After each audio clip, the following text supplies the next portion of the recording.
ಆತ್ಮೀಯ ಸ್ಪರ್ಧಾರ್ಥಿಗಳೇ, ಕರ್ನಾಟಕ ರಾಜ್ಯ ಅಕ್ಕ ಮಹಾದೇವಿ ಮಹಿಳಾ ವಿಶ್ವವಿದ್ಯಾಲಯ ಹಮ್ಮಿಕೊಂಡ ಇತಿಹಾಸ ಸಹಾಯಕ ಪ್ರಾಧ್ಯಾಪಕರ ವಿಷಯಕ್ಕೆ ಸಂಬಂಧಪಟ್ಟಿರತಕ್ಕಂಥ ಪ್ರೀ ಆನ್ಲೈನ್ ಕ್ಲಾಸಿನ 3ನೇ ದಿನ ಇವತ್ತು. ನಿನ್ನೆ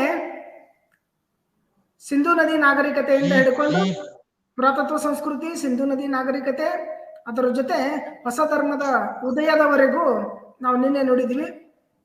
ಇವತ್ತು ಅದರ ಮುಂದುವರೆದ ಭಾಗವಾಗಿ ಹೊಸ ಧರ್ಮಗಳ ಉದಯ, ಜೈನ ಮತ್ತು ಬೌದ್ಧ ಧರ್ಮ, ಅಲೆಕ್ಸಾಂಡರ್ನ ದಾಳಿ ಮತ್ತು ಮೌರ್ಯ ಸಾಮ್ರಾಜ್ಯದ ವಿಷಯದ ಕುರಿತು ಪ್ರೊಫೆಸರ್ ಶಂಕರ್ ವಾಲೇಕರ್ ಸರ್ ಅವರು ಇವತ್ತು ತಮ್ಮೊಂದಿಗಿದ್ದಾರೆ. ಆತ್ಮೀಯರೇ, ಮತ್ತೊಂದು ಸಾರಿ ಶಂಕರ್ ವಾಲಿಕರ್ ಸರ್ ಅವರನ್ನ ನಮ್ಮ ವಿಶ್ವವಿದ್ಯಾಲಯದ ಪರವಾಗಿ, ಸಂಘಟಕರ ಪರವಾಗಿ ಆತ್ಮೀಯವಾದ ಸ್ವಾಗತವನ್ನು ಕೋರ್ತೀನಿ. ಸರ್, ಸ್ವಾಗತ ಸರ್. ಸರ್ ನಮಸ್ಕಾರ. ಅದೇ ರೀತಿಯಾಗಿ ಈ ಲೈವ್ ಕ್ಲಾಸ್ನಲ್ಲಿ ಭಾಗವಹಿಸುವಂತಹ ಎಲ್ಲ ಸ್ಪರ್ಧಾರ್ಥಿಗಳಿಗೆ, ಅಸಿಸ್ಟೆಂಟ್ ಪ್ರೊಫೆಸರ್ನ ಆಕಾಂಕ್ಷಿಗಳಿಗೆ ಮತ್ತು ಇನ್ನಿತರ ಸ್ಪರ್ಧಾತ್ಮಕ ಪರೀಕ್ಷೆಗಾಗಿ ಇತಿಹಾಸ ವಿಷಯವನ್ನ ಆಸಕ್ತಿಯಿಂದ ಓದ್ತಕ್ಕಂಥ ಎಲ್ಲ ಆಸಕ್ತರಿಗೂ ಸಹ ಕರ್ನಾಟಕ ರಾಜ್ಯ ಅಕ್ಕ ಮಹಾದೇವಿ ಮಹಿಳಾ ವಿಶ್ವವಿದ್ಯಾಲಯ ಇತಿಹಾಸ ವಿಭಾಗ ಮತ್ತು ಫ್ರೀ ಆನ್ಲೈನ್ ಕೋಚಿಂಗ್ ಕ್ಲಾಸ್ನ ಸಂಯೋಜಕರಾಗಿರ್ತಕ್ಕಂಥ ಡಾಕ್ಟರ್ ಪ್ರಕಾಶ್ ಬಡಿಗೇರ್ ಅವರ ಪರವಾಗಿ ಹಾಗೂ ನಮ್ಮೆಲ್ಲರ ಪರವಾಗಿ ತಮ್ಮೆಲ್ಲರನ್ನೂ ಸಹ ಹೃತ್ಪೂರ್ವಕವಾಗಿ ಸ್ವಾಗತಿಸ್ತೇನೆ. ಆತ್ಮೀಯರೇ, ನೇರವಾಗಿ ಇವತ್ತಿನ ಉಪನ್ಯಾಸವನ್ನ ಪ್ರಾರಂಭಿಸಬೇಕೆಂದು ಪ್ರೊಫೆಸರ್ ಶಂಕರ್ ವಾಲಿಕರ್ ಸರ್ ಅವರನ್ನ ಕೇಳ್ಕೊಳ್ತೇನೆ. ಸರ್, ಪ್ಲೀಸ್ ಸ್ಟಾರ್ಟ್ ಮಾಡಿ ಸರ್. ನಮಸ್ಕಾರ. ತಮ್ಮೆಲ್ಲರಿಗೂ ಆತ್ಮೀಯವಾದ ಸ್ವಾಗತ. ಇದು ನನ್ನ 3ನೇ ದಿನದ ಉಪನ್ಯಾಸ ಮತ್ತು ಸಿಲೆಬಸ್ ವೈಸು 2ನೇಯ ಒಂದು ಉಪನ್ಯಾಸ. ಈ ಒಂದು ಉಪನ್ಯಾಸಕ್ಕೆ ಅವಕಾಶ ನೀಡಿದಂತ ಡಾಕ್ಟರ್ ಪ್ರಕಾಶ್ ಬಡಿಗೇರ್ ಸರ್ಗೂ ಮತ್ತು ಡಾಕ್ಟರ್ ಮುಜಾಬುಲ್ ಸರ್ಗೂ ಆತ್ಮೀಯವಾಗಿ ವಂದನೆಗಳನ್ನ ತಿಳಿಸ್ತಾ, ಇಂದಿನ ತರಗತಿಗೆ ಹಾಜರಾದಂತ ಎಲ್ಲ ಆತ್ಮೀಯ ಸ್ಪರ್ಧಾ ಮಿತ್ರರಿಗೂ ಕೂಡ ಸ್ವಾಗತವನ್ನು ಕೋರ್ತಾ ತರಗತಿಯನ್ನು ಆರಂಭ ಮಾಡೋಣ. ಸ್ನೇಹಿತರೆ, ನಿನ್ನೆಯ ಒಂದು ತರಗತಿಯಲ್ಲಿ ನಾವು ಆರಂಭದಿಂದ ಅಂದ್ರೆ ಇತಿಹಾಸಕ್ಕೆ ಬೇಕಾದಂತ ಆಧಾರಗಳನ್ನ ಅಧ್ಯಯನ ಮಾಡೋದೊಟ್ಟಿಗೆ ಮುಖ್ಯವಾಗಿ ನಾಳೆ ಪರೀಕ್ಷೆಗೆ ಬರ್ತಕ್ಕಂತ ಅಥವಾ ಬರಬಹುದಾದಂತ ಮುಖ್ಯ ಅಂಶಗಳನ್ನ ಚರ್ಚೆ ಮಾಡಿದೀವಿ. ನಿನ್ನೆ 4 ಟಾಪಿಕ್ಗಳನ್ನ ಚರ್ಚೆ ಮಾಡಿದೀವಿ. ಸ್ವಲ್ಪ ಫಾಸ್ಟ್ ಕೂಡ ಆಗಿರ್ಬೋದು, ಯಾಕಂತಂದ್ರೆ ಅನಿವಾರ್ಯ ಅಂತ ಅನ್ಕೋತೀನಿ. ಕೇವಲ 4 ದಿವಸದಲ್ಲಿ, ಅದರಲ್ಲೂ 3 ದಿವಸದಲ್ಲಿ ಇಡೀ ಪ್ರಾಚೀನ ಭಾರತದ ಇತಿಹಾಸವನ್ನ ಹೇಳುವುದು ಹೇಗೆ ಅನ್ನೋದು ಕೂಡ ನೀವೆಲ್ಲ ಇತಿಹಾಸದ ಪ್ರಾಧ್ಯಾಪಕರು, ಉಪಾಧ್ಯಾಯರಿದ್ದೀರಿ, ನಿಮ್ಗೆಲ್ಲ ಗೊತ್ತಾಗ್ತದ. ಹಾಗಾಗಿ ಪ್ರಮುಖವಾಗಿ ನಮಗೆ ಪರೀಕ್ಷೆಗೆ ತುಂಬಾ ಮುಖ್ಯವಾದಂತ ಅಂಶಗಳನ್ನ ಮತ್ತು ಕೇಳಬಹುದಂತ ಅಂಶಗಳನ್ನ ಇಟ್ಕೊಂಡೇ ಚರ್ಚೆ ಮಾಡೋದಕ್ಕೆ ಪ್ರಯತ್ನ ಪಟ್ಟಿದ್ದರಿಂದ ಸ್ವಲ್ಪ ಅಲ್ಲಿ ಅವಸರ ಆಗಿದೆ. ಹಾಗೆ ಇಂದಿನ ತರಗತಿಯಲ್ಲಿ ಹೊಸ ಮತಗಳ ಉದಯ, ಮಹಾಜನಪದಗಳು, ಮಗಧ ಸಾಮ್ರಾಜ್ಯ, ಹಾಗೆ ಅಲೆಕ್ಸಾಂಡರ್ನ ದಾಳಿ ಮತ್ತು ಮೌರ್ಯ ಸಾಮ್ರಾಜ್ಯ, ಇಷ್ಟು ಟಾಪಿಕ್ಗಳನ್ನ ಕವರ್ ಮಾಡುವಂತ ಪ್ರಯತ್ನವನ್ನ ನಾನು ಇಂದಿನ ತರಗತಿಯಲ್ಲಿ ಮಾಡುವಂತ ಕೆಲಸ ಮಾಡ್ತೀನಿ. ಓಕೆ, ನೇರವಾಗಿ ನಾವು ವಿಷಯಕ್ಕೆ ಬರುವುದಾದ್ರೆ, ಕ್ರಿಸ್ತಪೂರ್ವ 6ನೇ ಶತಮಾನ ಅನ್ನುವಂಥದ್ದು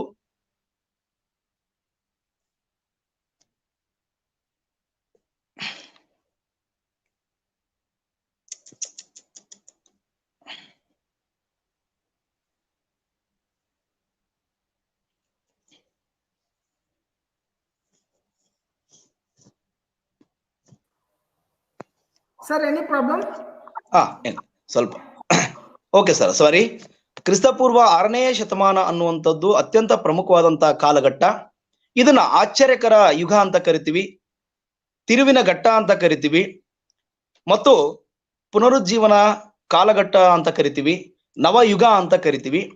ಯಾಕೆ ಅಂತಂದ್ರೆ ಇಡೀ ಜಗತ್ತಿಗೆ ಒಂದು ಚೈತನ್ಯವನ್ನು ಕೊಟ್ಟಂತ, ಜ್ಞಾನವನ್ನ ಕೊಟ್ಟಂತ, ಒಂದು ಬದಲಾವಣೆಯನ್ನು ತಂದಂತ ಕಾಲಘಟ್ಟ ಕ್ರಿಸ್ತಪೂರ್ವ 6ನೇ ಶತಮಾನ ಅಂತ ನೋಡ್ತೀವಿ. ಆ ಘಟ್ಟದಲ್ಲಿ ಜಗತ್ತಿನಾದ್ಯಂತ ಆದಂತ ಬದಲಾವಣೆಗಳು ಗ್ರೀಸಲ್ಲಿ, ಹಾಗೆ ಏನಪ್ಪಾ ಅಂತಂದ್ರೆ ಚೀನಾದಲ್ಲಿ, ಪರ್ಷಿಯಾದಲ್ಲಿ, ಅದರೊಟ್ಟಿಗೆ ಭಾರತದಲ್ಲೂ ಕೂಡ ಒಂದು ಬದಲಾವಣೆ ಆಯಿತು. ಆ ಬದಲಾವಣೆ ಏನಪ್ಪಾ ಅಂದ್ರೆ ಹೊಸ ಮತಗಳ ಉದಯ ಅಂತ ಕರಿತೀವಿ ನಾವು. ಈ ಹೊಸ ಮತಗಳ ಉದಯದ ಸಂದರ್ಭದಲ್ಲಿ ಒಟ್ಟು 63 ಪಂಥಗಳ ಒಂದು ಉದಯ ಆಯಿತು. ಆದ್ರೆ ಆ ಎಲ್ಲಾ ಪಂಥಗಳಲ್ಲಿ ಅತಿ ಪ್ರಮುಖವಾದಂತ 2 ಪಂಥಗಳು ಮಾತ್ರ ನೆಲೆಯನ್ನ ಕಂಡುಕೊಂಡು ಸುಮಾರು ಸಿದ್ಧಾಂತಗಳನ್ನ ಅವತ್ತು ಇರ್ತಕ್ಕಂತ ಪ್ರಾಚೀನ ಭಾರತದ ಜನರಿಗೆ ತಿಳಿಸುವಂತ ಪ್ರಯತ್ನವನ್ನ ಮಾಡಿದ್ವು. ಆ 2 ಮಹಾನ್ ಧರ್ಮಗಳಂತಂದ್ರೆ ಜೈನ ಮತ್ತು ಬೌದ್ಧ ಧರ್ಮಗಳು ಅಂತ ನೋಡ್ತೀವಿ. ಆಲ್ಮೋಸ್ಟ್ ಆಲ್ ಬಹುತೇಕ ಎ ವರ್ಗದ ಏನು ಹುದ್ದೆಗಳಿದಾವೆ, IAS, KAS, ಹಾಗೇನಪ್ಪ ಅಂದ್ರೆ KSET ಮುಂತಾದ ಹುದ್ದೆಗಳಲ್ಲಿ ಅತಿ ಹೆಚ್ಚು ಪ್ರಶ್ನೆಗಳು ಕೂಡ ಈ ಭಾಗದಿಂದ ಬಂದಿದ್ದನ್ನ ನೋಡ್ತೀವಿ. ಮತ್ತು ಸಾಮಾನ್ಯ ಪ್ರಶ್ನೆಗಳಲ್ಲ, ತುಂಬಾ ಆಳವಾಗಿ ಅಧ್ಯಯನ ಮಾಡಿ ತೆಗೆದಂತ ಪ್ರಶ್ನೆಗಳನ್ನ ನಾವು ಈ ಭಾಗದಲ್ಲಿ ನೋಡ್ತೀವಿ. ಹಾಗಾಗಿ ಈ ಒಂದು ಹೊಸ ಮತಗಳ ಉದಯ ಅನ್ನುವಂತ ಟಾಪಿಕ್ ಕೂಡ ತುಂಬಾ ಇಂಪಾರ್ಟೆಂಟ್ ಆದಂತ ಒಂದು ಟಾಪಿಕ್. ಇಲ್ಲಿ ಮುಖ್ಯವಾಗಿ ಏನ್ ಕಾನ್ಸಂಟ್ರೇಷನ್ ಅಂತ ನೋಡಿದಾಗ, ಮೊದಲನೇದಾಗಿ ಹೊಸ ಮತಗಳ ಉದಯಕ್ಕೆ ಕಾರಣ ಏನು ಅನ್ನುವುದನ್ನ ನಾವಿಲ್ಲಿ ನೋಡ್ತೀವಿ. ಇಲ್ಲಿ ಹಲವಾರು ಸಾರಿ ಟ್ವಿಸ್ಟ್ ಆಗಿ ಪ್ರಶ್ನೆಗಳನ್ನ ಕೇಳುವಂತ ಸಾಧ್ಯತೆ ಇರ್ತದ. ಹಾಗಾಗಿ ಅದನ್ನ ಕ್ಲಿಯರ್ ಆಗಿ ನೋಡ್ತಾ ಹೋಗೋಣ. ಇಲ್ಲಿ ಮುಖ್ಯವಾಗಿ ಹೊಸ ಮತಗಳ ಉದಯ ಆದಂತ ಸಂದರ್ಭ ಕ್ರಿಸ್ತಪೂರ್ವ 6ನೇ ಶತಮಾನದಲ್ಲಿ ಇದ್ದಂತ ಭಾರತದ ವೈದಿಕ ಧರ್ಮದ ಮೌಢ್ಯತೆ, ಕಂದಾಚಾರ, ಅಸಮಾನತೆ ಮತ್ತು ಅವತ್ತಿರ್ತಕ್ಕಂತ ಭಾಷೆಯ ಸಂಕಷ್ಟ, ಇವೆಲ್ಲ ಪ್ರಮುಖ ಕಾರಣಗಳು ಈ ಒಂದು ಹೊಸ ಮತಗಳ ಉದಯಕ್ಕೆ ಕಾರಣ ಆದವು.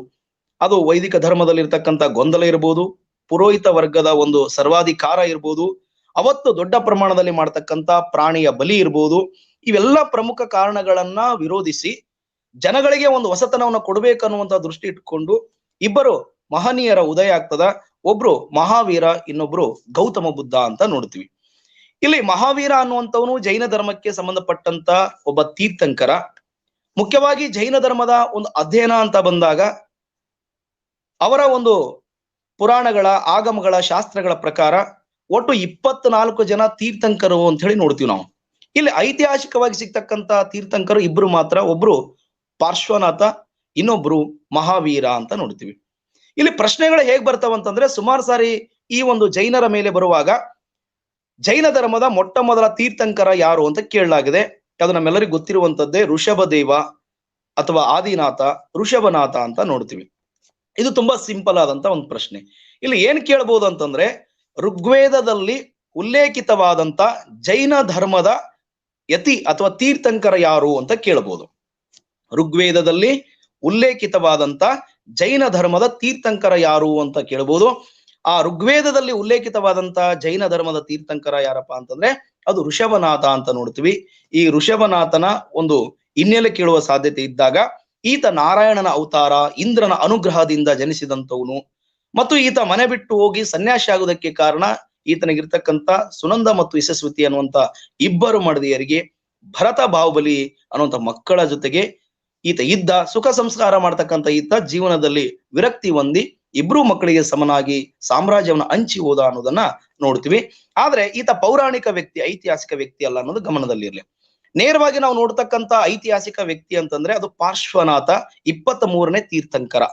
ಮಹಾವೀರನಿಗಿಂತ 250 ವರ್ಷ ಮುಂಚೆ ಬದುಕಿದ್ದಂತ, 100 ವರ್ಷಗಳ ಕಾಲ ಜೀವಿಸಿದ್ದಂತ ಮತ್ತು ಮುಖ್ಯವಾಗಿ ಈ ಒಂದು ಜೈನ ಧರ್ಮ ಅನ್ನುವಂತ ಒಂದು ಚೌಕಟ್ಟನ್ನ ನೀಟಾಗಿ ರಚನೆ ಕೊಟ್ಟಂತ ವ್ಯಕ್ತಿ. ಹಾಗಾಗಿ ಪ್ರೊಫೆಸರ್ ಜಾಕೋಬಿ ಅನ್ನೋರು ಇವರನ್ನ ಜೈನ ಧರ್ಮದ ನಿಜವಾದ ಸ್ಥಾಪಕ ಅಂತ ಕರೀತಾರೆ. ಅಲ್ಲಿಂದಲೇ ನಮಗೆ ಐತಿಹಾಸಿಕ ಮಾಹಿತಿಗಳು, ತತ್ವಗಳು ಕೂಡ ಸಿಗ್ತವೆ. ಹಾಗಾಗಿ ಪಾರ್ಶ್ವನಾಥನ ಬಗ್ಗೆ ನಾವಿಲ್ಲಿ ಅಧ್ಯಯನ ಮಾಡ್ಬೇಕಾಗ್ತದ. ಈ ಪಾರ್ಶ್ವನಾಥನೇ ಕೊಟ್ಟಂತ 4 ಪ್ರಮುಖವಾದಂತ ತತ್ವಗಳು ಸತ್ಯ, ಅಹಿಂಸೆ, ಆಸ್ತೆಯ, ಅಪರಿಗ್ರಹ ಅನ್ನುವಂತ 4 ತತ್ವಗಳು ಪಾರ್ಶ್ವನಾಥಂದು.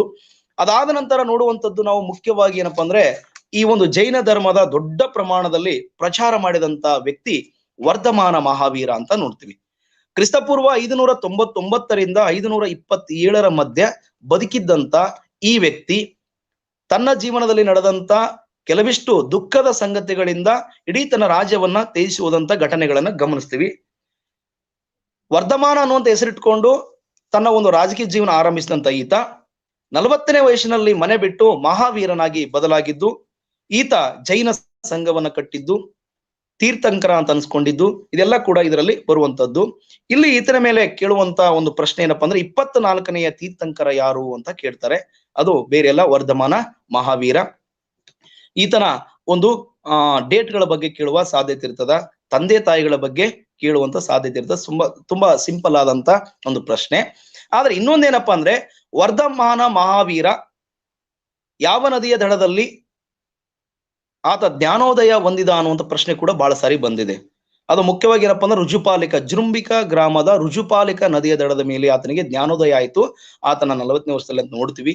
ಹಾಗೆ ಮುಖ್ಯವಾಗಿ ನಾವು ನೋಡುವಂಥದ್ದು ಏನಪ್ಪಾ ಅಂತಂದ್ರೆ, ಆತ ಕಟ್ಟಿದಂತ ಒಂದು ಸಂಘದಲ್ಲಿ ಇರ್ತಕ್ಕಂಥ ಪ್ರಮುಖ ಶಿಷ್ಯರನ್ನ ಏನಂತ ಕೇಳ್ತಾರೆ ಅಂದ್ರೆ ಗಣಾಧರರು ಅಂತ ನೋಡ್ತೀವಿ.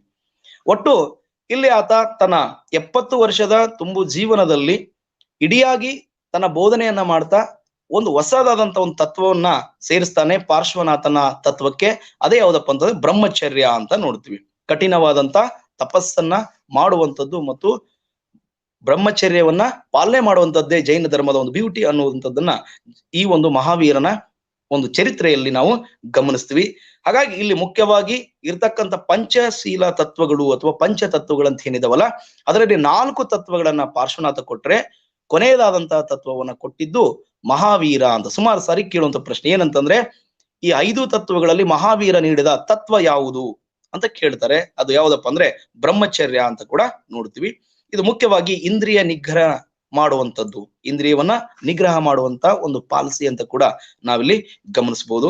ಯಾಕಂತಂದ್ರೆ ಮಹಾವೀರನ ಅನುಯಾಯಿಗಳಿಗೆ ಹೇಳ್ತಕ್ಕಂಥ ಅತಿ ಪ್ರಮುಖವಾದ ತತ್ವನೇ ಶೀಲ ಅಂತ ನೋಡ್ತೀವಿ. ಆ ಶೀಲವನ್ನ ಕಾಪಾಡಿಕೊಳ್ಳುವಂತ ತತ್ವನೇ ಪ್ರಮುಖ ತತ್ವ, ಅದೇ ಬ್ರಹ್ಮಚರ್ಯ ಅಂತ ಕೂಡ ಗಮನಿಸಬಹುದು. ಇನ್ನ ಜೈನ ಮತ್ತು ಬೌದ್ಧ ಧರ್ಮ ಎರಡೂ ಸೇರಿ ಕೇಳುವಂತ ಪ್ರಶ್ನೆ ಇರ್ತದೆ, ಏನಂದ್ರೆ ಎರಡೂ ಧರ್ಮಗಳು ಒಂದೇ ಪ್ರಮುಖವಾದ ತತ್ವವನ್ನ ಪ್ರತಿಪಾದನೆ ಮಾಡುದು ಅಂತ. ಯಾವುದಪ್ಪ ಅಂದ್ರೆ ಅಹಿಂಸೆ ಅಂತ ನೋಡ್ತೀವಿ ನಾವು.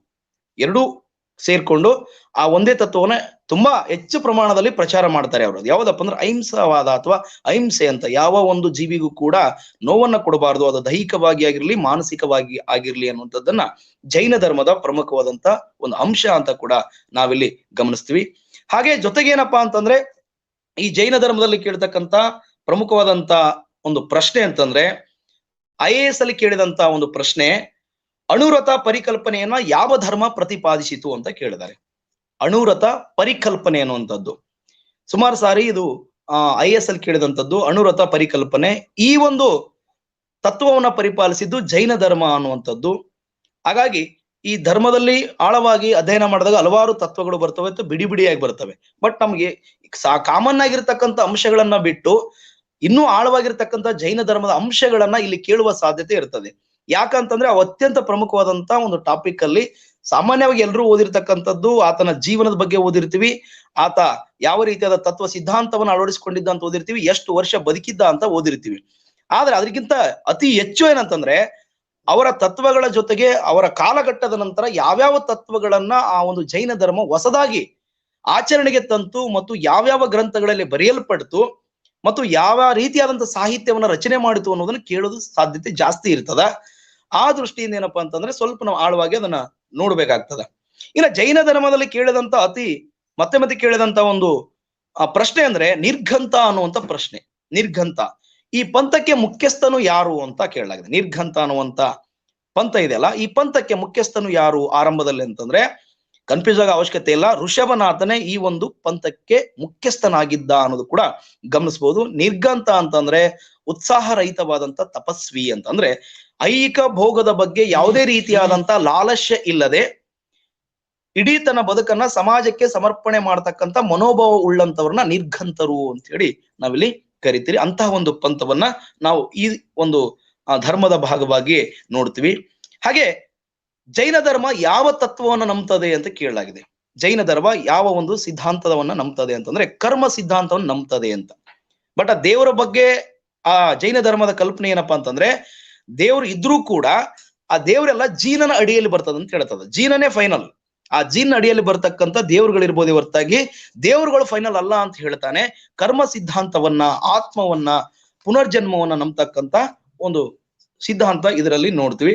ಅದ್ರ ಜೊತೆಗೆ ಇದರಲ್ಲಿ ನಾವು ಭಾಗಗಳನ್ನ ಮಾಡ್ತೀವಿ. ಜೈನ ಧರ್ಮದಲ್ಲಿ ಪ್ರಮುಖ ಪಂಥಗಳ ಬಗ್ಗೆ ಕೇಳಲಾಗಿದೆ. ಶ್ವೇತಾಂಬರ ಮತ್ತು ದಿಗಂಬರ ಅನ್ನುವಂತ ಪಂಥ. ಈ ಶ್ವೇತಾಂಬರ ಮತ್ತು ದಿಗಂಬರ ಅನ್ನುವಂತ ಪಂಥದಲ್ಲಿ ಪ್ರಶ್ನೆಗಳನ್ನ ನೇರವಾಗಿ ಕೇಳೋದ್ರ ಜೊತೆಗೆ ಇಲ್ಲಿ ಕಾರಣ ಮತ್ತು ಸಮರ್ಥನೆಯಲ್ಲಿ ಕೇಳುವ ಸಾಧ್ಯತೆ ಇರ್ತದೆ.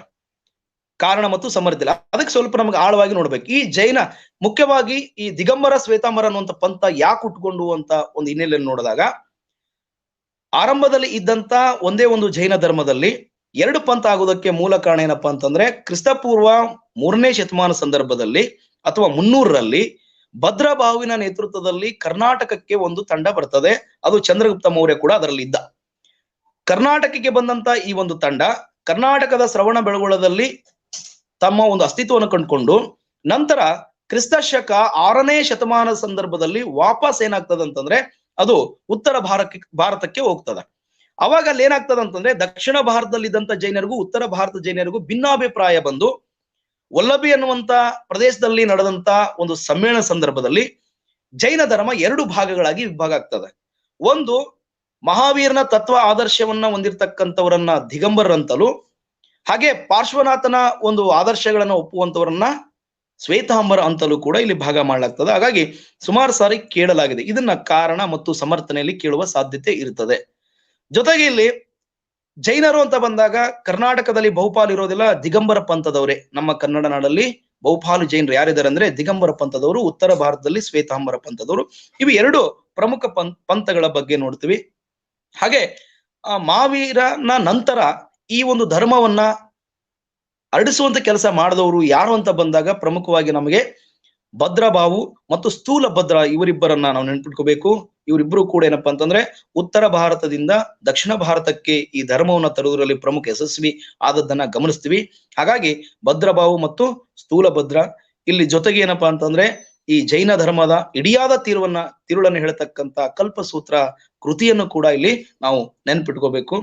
ಜೊತೆಗೆ ಮುಖ್ಯವಾಗಿ ಏನಪ್ಪಾ ಅಂತಂದ್ರೆ ಇದರಲ್ಲೂ ಕೂಡ ಕೆಲವಿಷ್ಟು ಮತ್ತೆ ಒಳಗಡೆ ಸಿದ್ಧಾಂತ ಬರ್ತವೆ. ಒಂದು ಪ್ರಶ್ನೆ ಕೇಳಲಾಗಿದೆ IAS 2008ರ ಒಂದು ಪ್ರಶ್ನೆ ಪತ್ರಿಕೆಯಲ್ಲಿ. ಏನಪ್ಪಾ ಅಂತಂದ್ರೆ ಅನೇಕಾಂತವಾದವು ಈ ಕೆಳಗಿನ ಯಾವ ತತ್ವಜ್ಞಾನಕ್ಕೆ ಸಂಬಂಧಿಸಿದ್ದು ಅಂತ ಕೇಳಲಾಗಿದೆ. ಒಳ ಸಿದ್ಧಾಂತ ಅಂತ ಅನೇಕಾಂತವಾದ ಅಥವಾ ವಾತ್ಸವಾದ ಅಂತ ಅನ್ನೋದಿದೆಯಲ್ಲ, ಇದು ಯಾವ ಒಂದು ಧರ್ಮದ ಒಳ ಸಿದ್ಧಾಂತ ಅಂತ ಕೇಳಲಾಗಿದೆ. ಅದು ಸಂಬಂಧಪಟ್ಟಿದ್ದ ಯಾವ್ದಪ್ಪ ಅಂದ್ರೆ ಜೈನ ಧರ್ಮಕ್ಕೆ ಅನ್ನೋದು ನಮ್ಮ ಗಮನದಲ್ಲಿರ್ಲಿ. ಜೈನ ಧರ್ಮದಲ್ಲಿ ಈ ಒಂದು ತತ್ವವನ್ನ ಹೇಳಲಾಗ್ತದೆ. ಅನೇಕಾಂತವಾದ ಅಂತ ಪ್ರಾಚೀನ ಭಾರತದಲ್ಲಿದ್ದಂತ ಹಲವು ಒಂದು ಸಿದ್ಧಾಂತಗಳು ಇದರ ಭಾಗವಾಗಿ ಬಂದಿದ್ದನ್ನ ಗಮನಿಸಬಹುದು ಅಂತ. ಇದ್ರ ಜೊತೆಗೆ ಮತ್ತೆ ನಾವು ಜೈನ ಧರ್ಮದಲ್ಲಿ ಮುಖ್ಯವಾಗಿ ನೋಡುವಂಥದ್ದು ಏನಪ್ಪಾ ಅಂತಂದ್ರೆ ಇಲ್ಲೂ ಕೂಡ ಮತ್ತೊಂದು ಪಂಥ ಬರ್ತದೆ. ಅದು ಯಾವ್ದಪ್ಪ ಅಂತಂದ್ರೆ ಜೈನ ಗ್ರಂಥಗಳ ಪ್ರಕಾರ ಅಜೀವಿಕ ಅನ್ನುವಂಥ ಪಂಥ. ಈ ಪಂಥದ ಒಂದು ಪ್ರಶ್ನೆ ಬಂದಾಗ ಮೌರ್ಯ ಸಾಮ್ರಾಜ್ಯದಲ್ಲಿ ಕೇಳಲಾಗಿದೆ. ಏನಂದ್ರೆ ಅಜೀವಿಕರಿಗೆ ಬರಾಬರ್ ಬೆಟ್ಟಗಳಲ್ಲಿ ಮತ್ತು ನಾಗಾರ್ಜುನ ಬೆಟ್ಟಗಳಲ್ಲಿ ಯಾರು ಗುಹೆಗಳನ್ನ ನಿರ್ಮಾಣ ಮಾಡಿದ್ರು ಅಂತ ಕೇಳಲಾಗಿದೆ.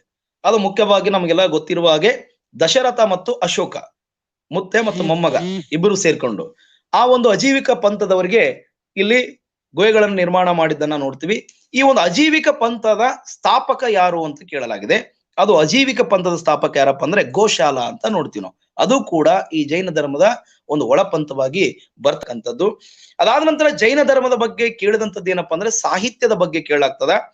ಜೈನ ಧರ್ಮದ ಸಾಹಿತ್ಯವನ್ನ ಆರಂಭದಲ್ಲಿ ಅರ್ಧ ಮಾಗಧಿ ಭಾಷೆಯಲ್ಲಿ ಬರೆಯಲಾಗಿತ್ತು. ಆರಂಭದ ಏನು 12 ಅಂಗಗಳು, 12 ಉಪಾಂಗಗಳು, 10 ಆಗಮಗಳು ಅಂತ ಏನಿದಾವಲ್ಲ, ಒಟ್ಟಾರೆಯಾಗಿ ಜೈನ ಸಾಹಿತ್ಯವನ್ನ ಆಗಮ ಸಾಹಿತ್ಯ ಅಂತ ಕರೀತಾರೆ. ಹಾಗಾಗಿ ಅರ್ಧ ಮಾಗಧಿಯಲ್ಲಿ ಈ ಕೃತಿಗಳನ್ನ ಬರೆಯಲಾಯಿತು. ನಂತರದ ದಿನಮಾನಗಳಲ್ಲಿ ಅದು ಗುಜರಾತಿಯಲ್ಲಿ, ಹಾಗೆ ಪ್ರಾಕೃತ ಭಾಷೆಯಲ್ಲಿ, ಹಾಗೆ ಮರಾಠಿ ಭಾಷೆಯಲ್ಲಿ ಕೂಡ ಈ ಒಂದು ಧರ್ಮದ ಗ್ರಂಥಗಳನ್ನ ಬರೆದಿದ್ದನ್ನ ಗಮನಿಸಬಹುದು.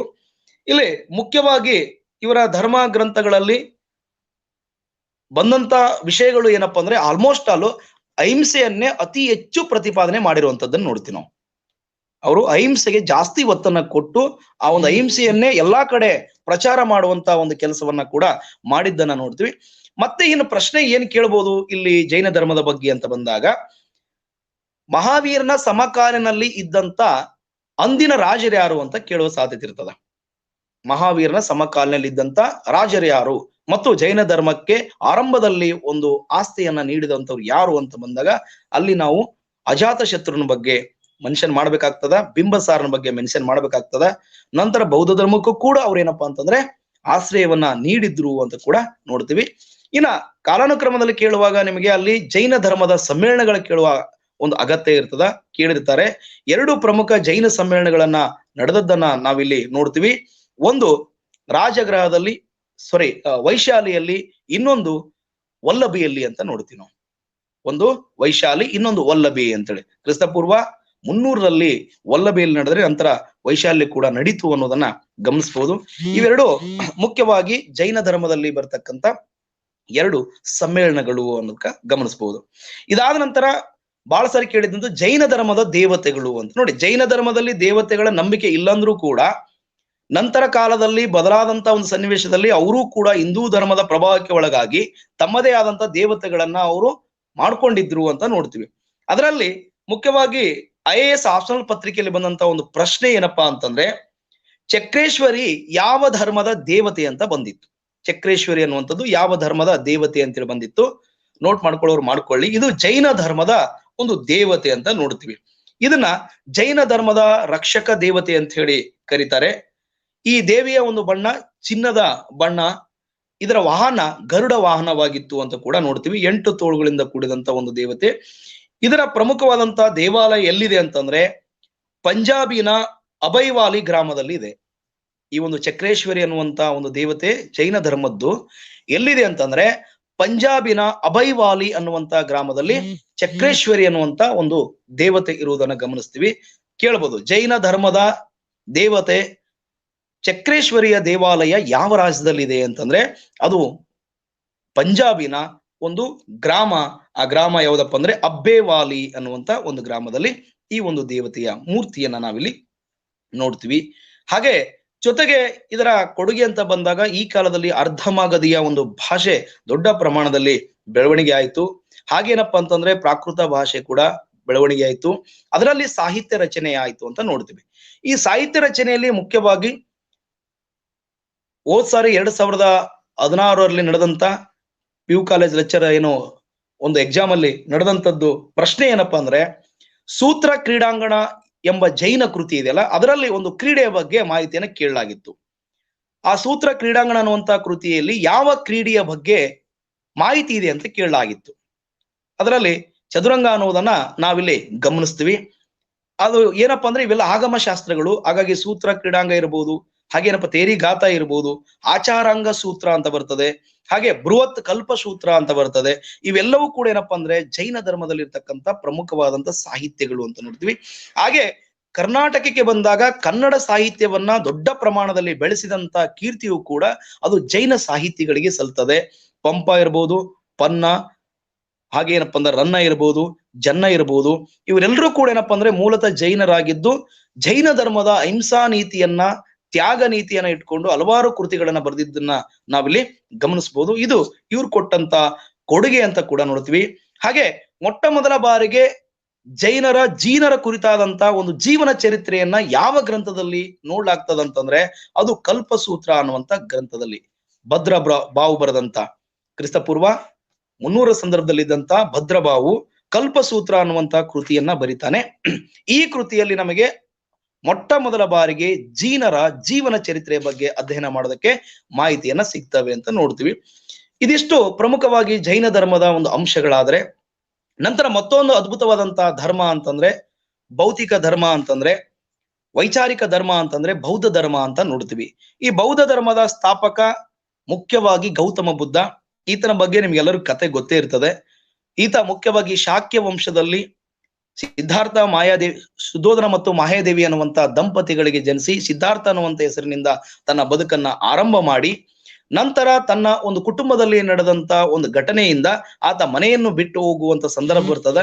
ಮನೆ ಬಿಟ್ಟು ಹೋಗಿ ಆತ ಗಯಾದಲ್ಲಿ ಜ್ಞಾನೋದಯವನ್ನ ಪಡ್ಕೊಂಡು ನಂತರ ಬೌದ್ಧ ಧರ್ಮದ ಪ್ರಚಾರವನ್ನ ಮಾಡೋದಕ್ಕೆ ಶುರು ಮಾಡ್ತಾನೆ. ನಮಗೆಲ್ಲ ಗೊತ್ತಿರುವಂತ ಚರಿತ್ರೆ.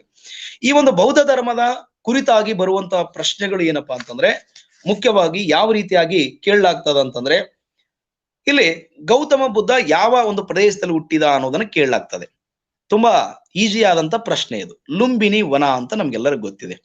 ಇಲ್ಲಿ ಇರೋದೇನಂದ್ರೆ ಲುಂಬಿನಿ ವನವನ್ನ ಪ್ರಸ್ತುತ ಸಂದರ್ಭದಲ್ಲಿ ಏನೆಂದು ಕರೆಯುತ್ತಾರೆ ಅಂತ.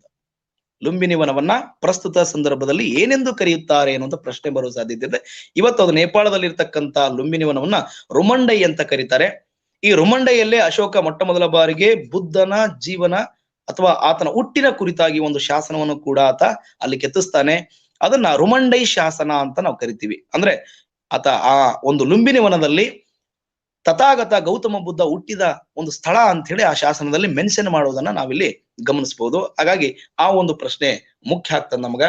ಹಾಗೆ ಜೊತೆಗೆ ಬುದ್ಧ ಯಾವ ಒಂದು ಜನಪದಕ್ಕೆ ಸಂಬಂಧಪಟ್ಟವನಾಗಿದ್ದ ಅಥವಾ ಬಣಕ್ಕೆ ಸಂಬಂಧಪಟ್ಟವನಾಗಿದ್ದ ಅಂತ ಕೇಳಲಾಗ್ತದೆ. ಅದು ಶಾಕ್ಯ ಬಣ ಅನ್ನುವಂಥದ್ದು. ಶಾಕ್ಯ ಬಣ ಅನ್ನುವಂತ ಒಂದು ಬಣಕ್ಕೆ ಆತ ಸಂಬಂಧಪಟ್ಟವನಾಗಿದ್ದ ಅಂತ ಕೂಡ ನೋಡ್ತೀವಿ. ಹಾಗೆ ಬುದ್ಧನ ಜೀವನದಲ್ಲಿ ಆರಂಭದಲ್ಲಿ ಬಂದಂತ ಇಬ್ಬರು ಗುರುಗಳ ಬಗ್ಗೆ, ಕಲಾರರಾಮ ಅಂತ ಏನು ಗುರುಗಳಿದ್ರಲ್ಲ ಅವ್ರ ಬಗ್ಗೆ ಕೇಳುವ ಸಾಧ್ಯತೆ ಇರ್ತದ.